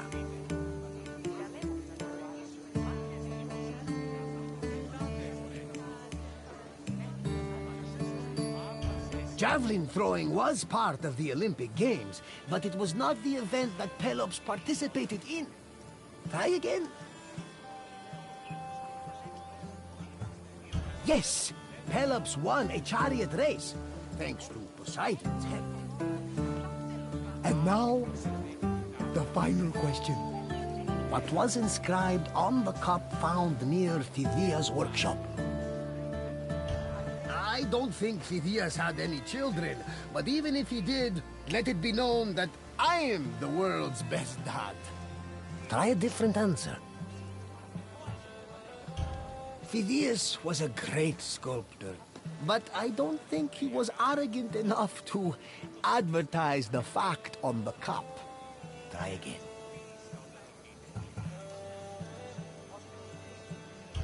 No, that would be a little too on the nose. Try another answer. Correct! Apparently, Phidias was very possessive of his things. Perhaps someone from the sanctuary kept stealing them. But I'm getting off track. Excellent work, friend! You honor the gods with your great wisdom.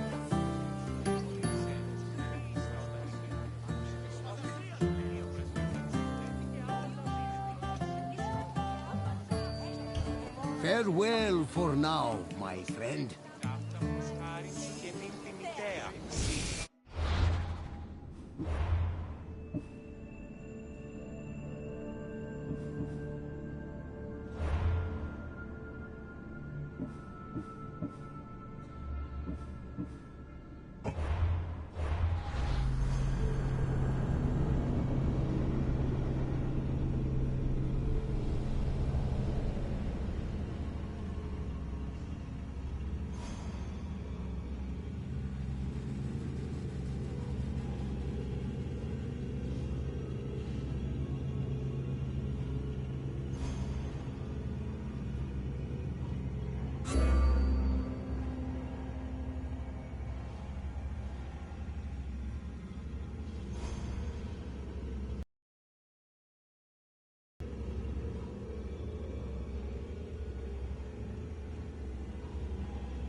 Ό,τι ούν επιθυμείτε, ο άνδρες και γυναίκες.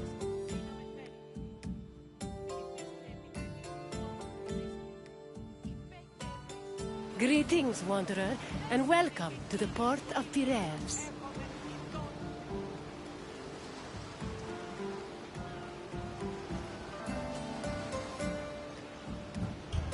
Piraeus is one of the busiest, most important ports in the Greek world. Money flows through here like a river that runs all the way to Athens.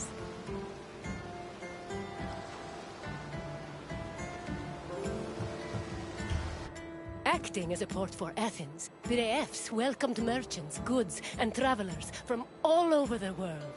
It was a central part of Athens' economy, but it was also fortified enough to protect the city's considerable fleet. When you finish exploring the port, find me, and we will talk further.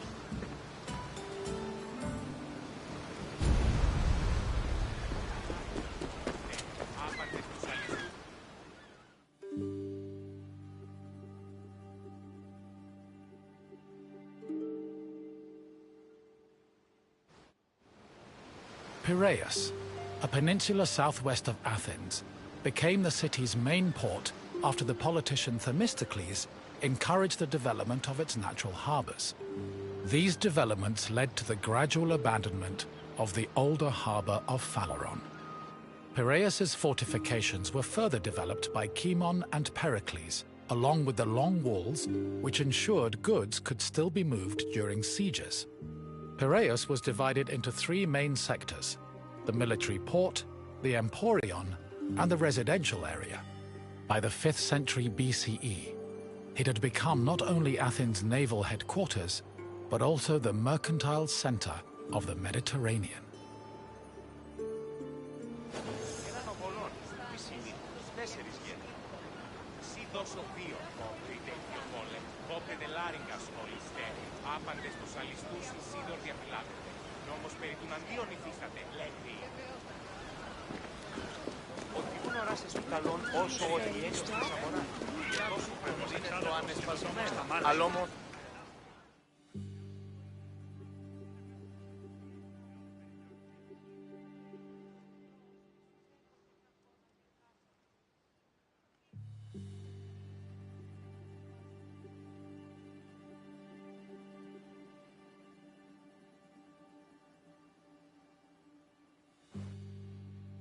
Piraeus's development during the 5th century BCE attracted a large population.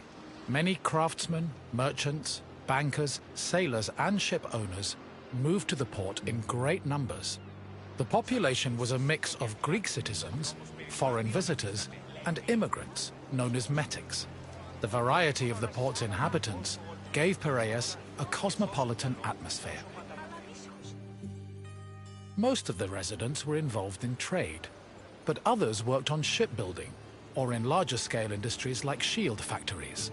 Piraeus's commercial focus offered many opportunities for those seeking to increase their wealth and status. One such rags-to-riches tale is that of Passion, a slave who eventually became a citizen and earned a fortune thanks to his bank and his shield factory. Πώς θεείς τα άπαντα στους φέροντας άπαντα. Ο ενός εξάδελφος και δεδόμαστε μάτια.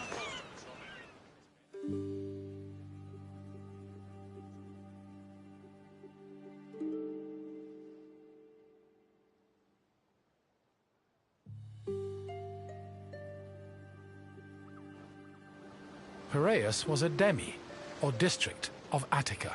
Because of its size, function, and varied population, it had a much more complicated administrative structure than other demes.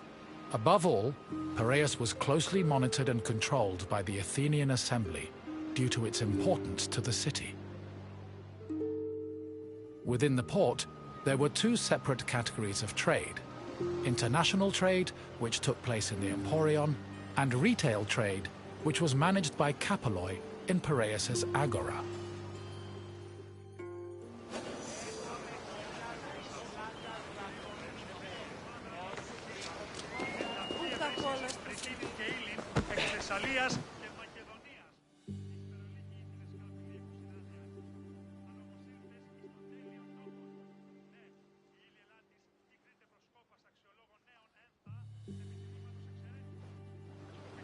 The Emporion was a commercial port dedicated to trading goods from overseas. All international transactions were required to be made within its limits and needed to be exclusively wholesale. Elected magistrates managed all business and laws in the port. Meanwhile, port authorities known as epimeletes oversaw trade and took care of the regulation of prices. This was an especially crucial duty, as the amount of supplies and goods could fluctuate wildly based on factors like bad harvests or lost cargo. Common products sold in the Emporion included vegetables, fruits, fish, leather, timber, marble, metal, weapons, and ceramics. According to Hermippos, Athens was also wealthy enough to afford the finest goods from all over the world, including figs from Rhodes, almonds from Thassos, oil from Samos, and wine from Chios. Taxes were collected on all merchandise that came into the Emporion, which provided Athens with a major source of income.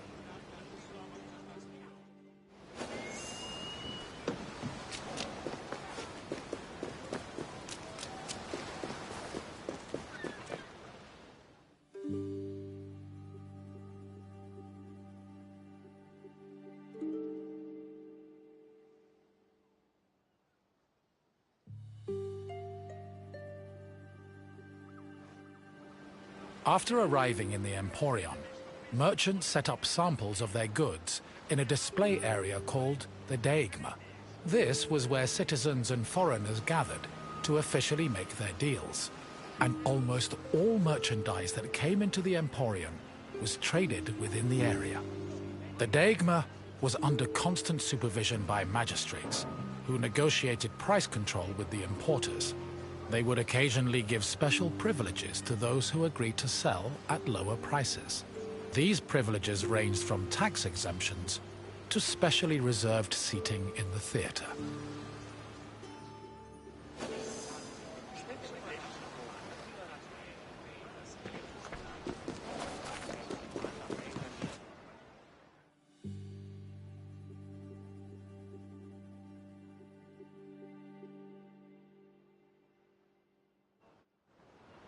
Piraeus was a deme, and as such was supervised by a magistrate called the Demarchos. While most demarchoi were chosen locally within their deme, Piraeus was appointed directly by Athens, so the city could better monitor its commercial interests. In fact, matters regarding the Emporion, the military harbor, and the grain trade were regularly debated and decided by the Athenian assembly. Transactions within the Piraeus were supervised by metronomoi. These were magistrates responsible for keeping track of weights and measures. They made sure merchants' measurements were always accurate to prevent bad deals and scams. Even though Piraeus would eventually develop into a city in its own right, it always remained under the control of Athens.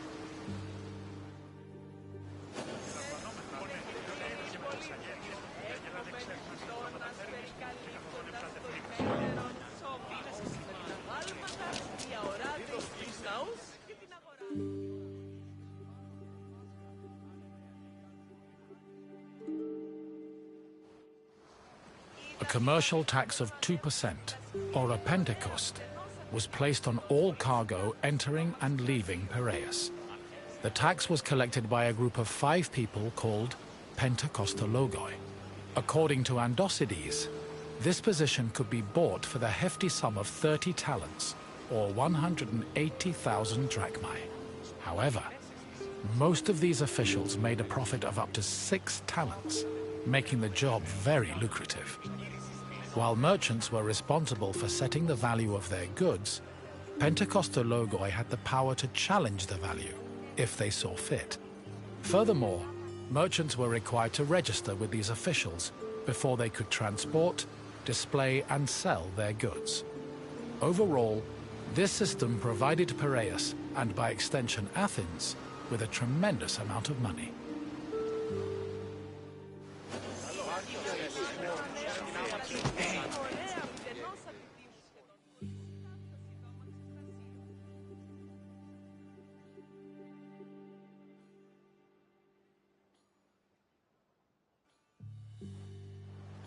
The sale of grain was overseen by special magistrates called Sitophilakes.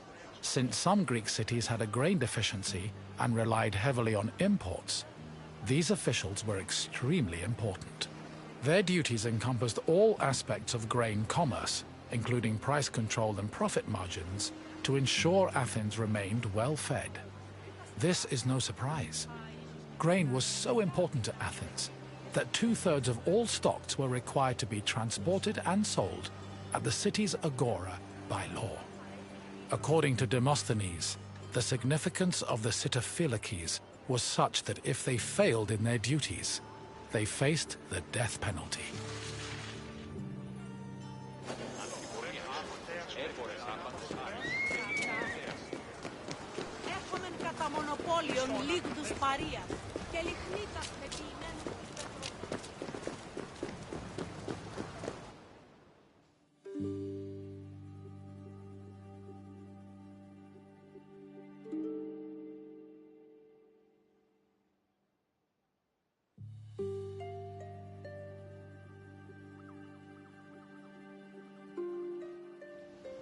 The Emporion operated on a foundation of credit and loans.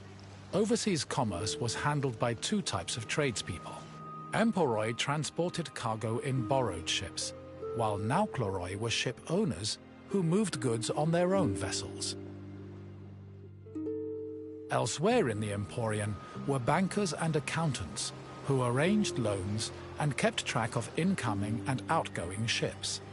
Emperoi and Naukleroi financed their maritime voyages with these loans, which often had a high interest rate due to the dangers of sea travel.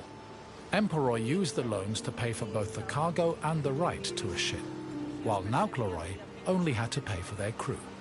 Loans and interest were repaid upon a ship's return to port. However, in the event of a catastrophe such as a shipwreck, the merchant and ship owner were released from their obligations, and the losses were transferred to the lender.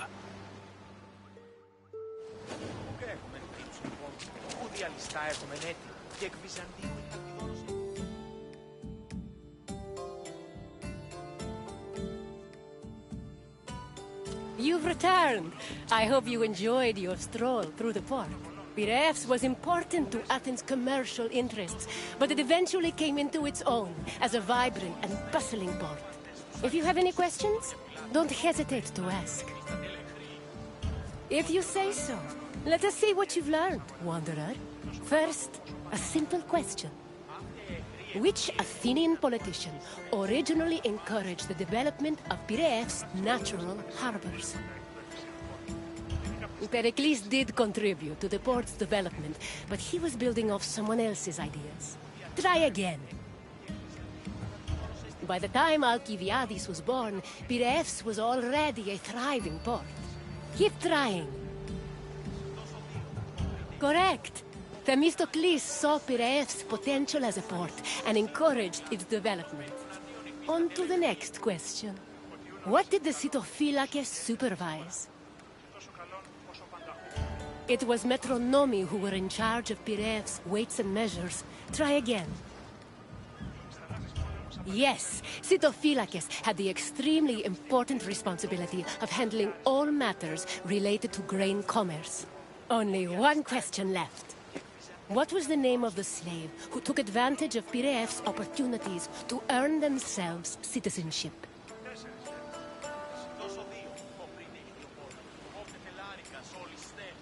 Correct. Passion managed to earn a fortune and achieve citizenship thanks to both his bank and a successful shield business. Your knowledge of Piraeus is impressive. Well done, Wanderer.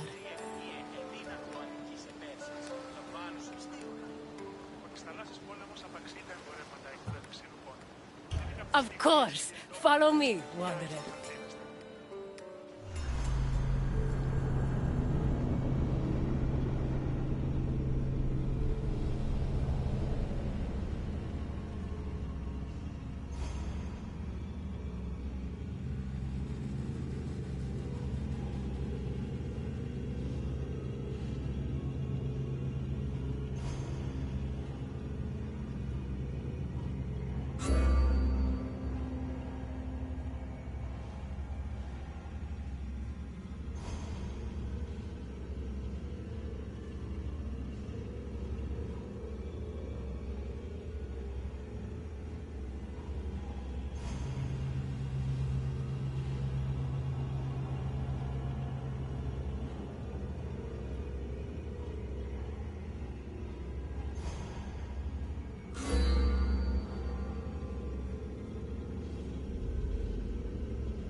Greetings, wanderer, and welcome to the Agora of Athens.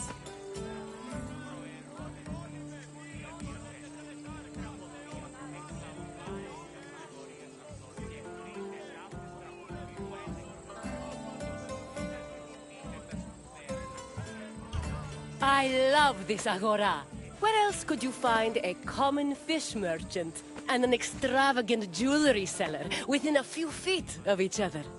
It's that kind of variety that makes city life so rich and exciting.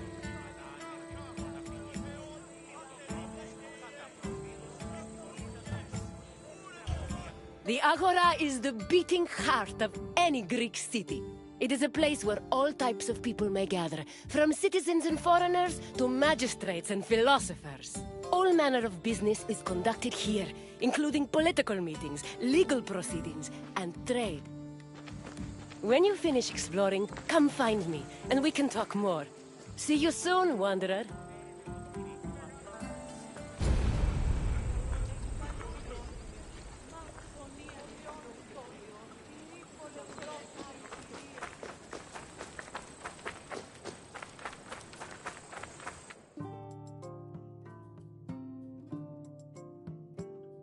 The Agora was the civic center of Athens, but it wasn't only frequented by politicians and city officials. The area housed a market where people could purchase food and other goods from merchants. It was also frequented by philosophers, who used the public space to establish schools and pass on their teachings to students. Religion had its place as well. Temples dedicated to Hephaestus and Apollo were located in the Agora, along with the altar of the 12 gods and the monument of the eponymous heroes.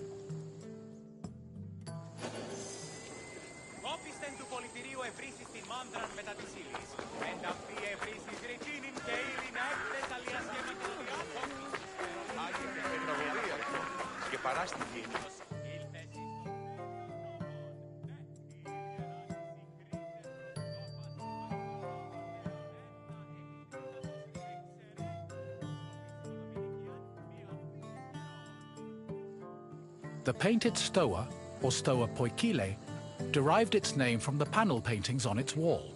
The paintings were created in the 5th century BCE by famous artists like Polygnotus and depicted Greek military victories like the Battle of Marathon.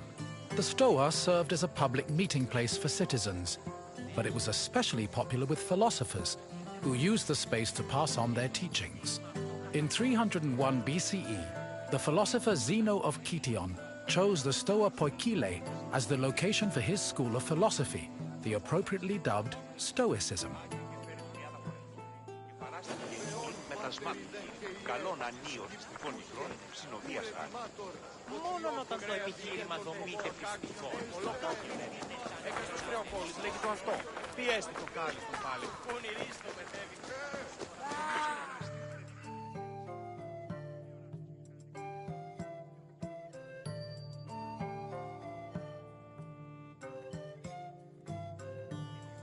Trade in the Agora was supervised by magistrates.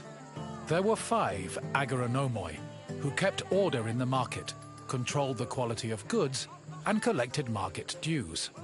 This provided revenue to the city and helped pay the magistrates and those in charge of maintaining order. The market benefited everyone. Customers bought what they needed, merchants made their living, and city officials received the money they needed to keep the wheels of democracy turning.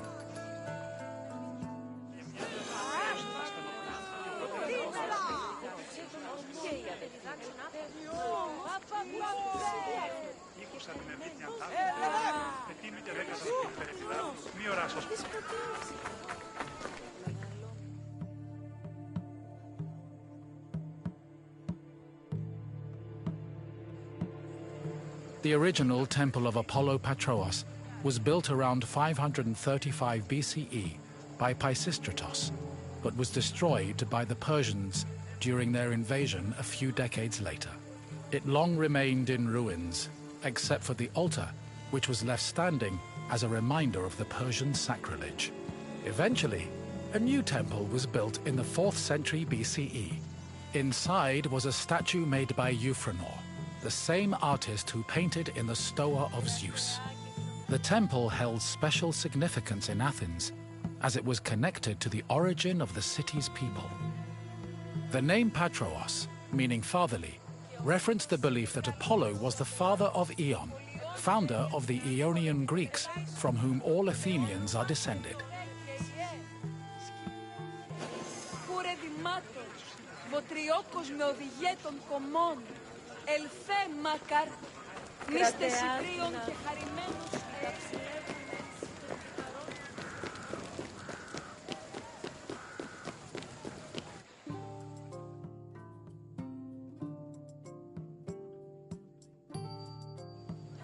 The Temple of Hephaestus overlooks the Agora from the Colonus Agoreus hill. Today it is one of the best preserved temples in Greece, owing to its conversion to a church in the Middle Ages. But while this transformation preserved the structure, it also damaged the surrounding sculptures. The temple was dedicated not only to Hephaestus, the god of metallurgy, but also to Athena Ergane, goddess of arts and crafts. Nearly every part of the Hephaestion was lavishly decorated with depictions of famous mythological events, like the labors of Theseus. The Theseus scenes gave the temple the nickname Thesion, a name that lives on today as a city district in Athens.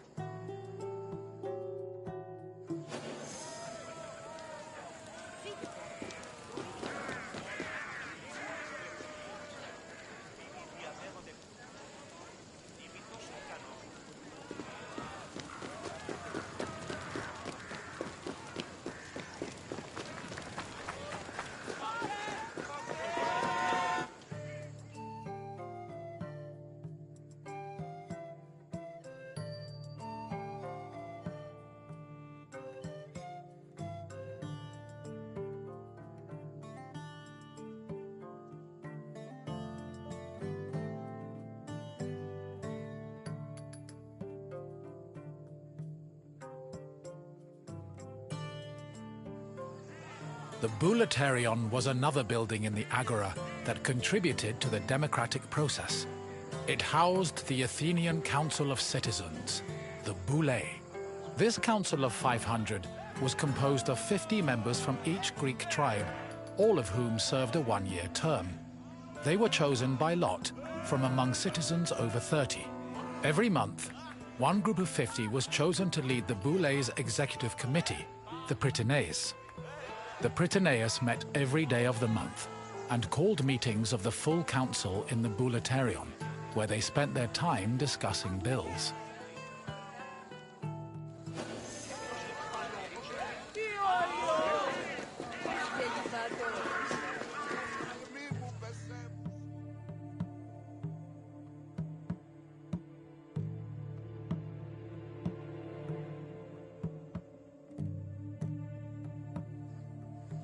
The Prytaneon was one of the most important buildings in the Agora, as it was the headquarters of the Prytaneis.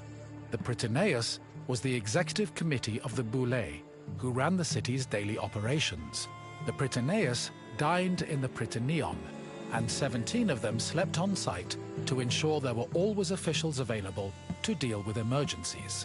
The Prytaneon also housed the official weights and measures of the city. The Fire of Hestia, which provided sacred fire for all public sacrifices, was also located there.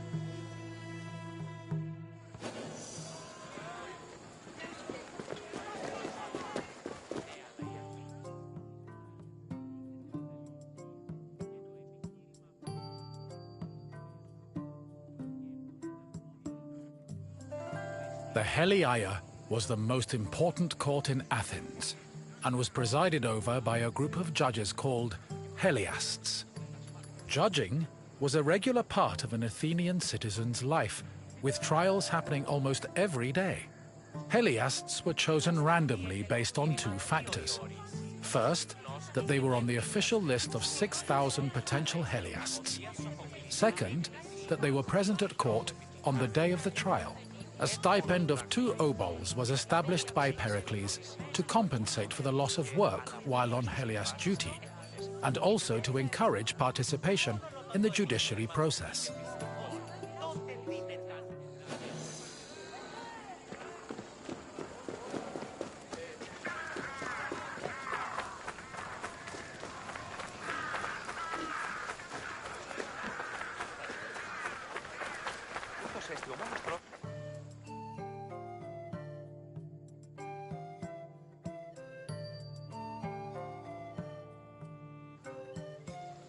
In the Agora, an Athenian could buy and sell many different products. The permanent retail market was divided into sections according to the category of merchandise. Merchants and craftsmen who worked in the market could be citizens, foreigners, or even freed slaves. They sold everything from food and clothes to jewelry and slaves. With so much variety, competition was fierce, and that competition helped regulate the market's prices.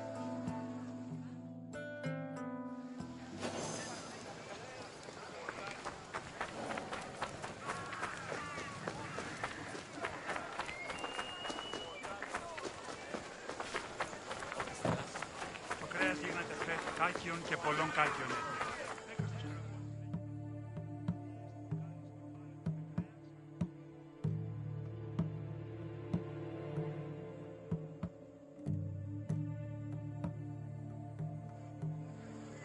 The Heliaio wasn't the only court in Athens. This other court was located next to the South Stoa. Historians believe it to be a court based on the discovery of a nearby box containing 7 bronze ballots. These ballots were used by jurors to give their verdicts. The reason trials were so common in Athens might have been related to their democratic regime, which promoted the individual's right to demand reparations for injustice. However, not all legal matters were settled in this fashion. If a claim was small enough, it was settled individually by a magistrate. Public trials were reserved for more serious offenses, such as murder, theft, and political crimes.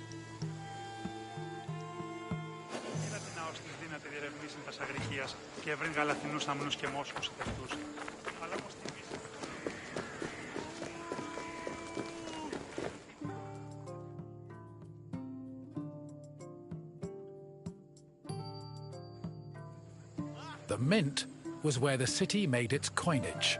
It is believed that Athens' mint was in the city's agora, as modern excavations have turned up small disc-shaped pieces of metal used to make coins. Much of the silver required for minting coinage came from the Lavrion silver mines. Athens was so dependent on the mines that when they lost them during the Peloponnesian War, the city was forced to melt down a gold statue of Athena to mint gold coins and avert a monetary crisis.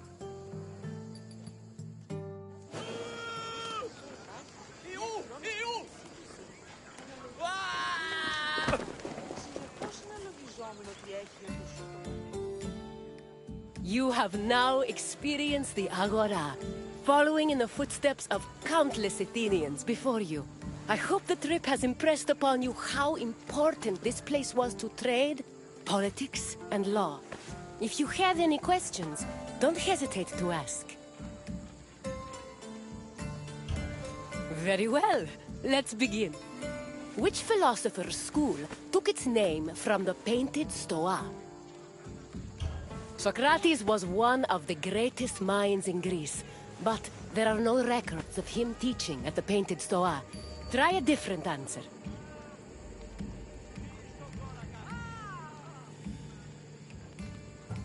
Yes, Zenon taught at the Stoa, and so he and his followers were dubbed Stoics.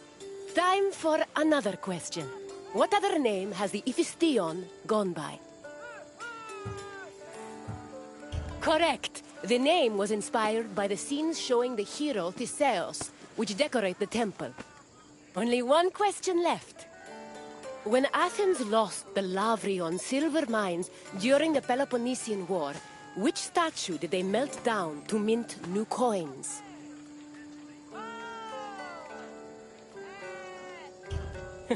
There was a statue of Apollo Patros in the Agora, but it was made from limestone, and thus could not be melted into metal coins. Try again. Athenians used the monument of eponymous heroes as a notice board, but its statues were not melted for minting material. Keep trying. No, it's quite difficult to mint coins from burned wood. Try another answer.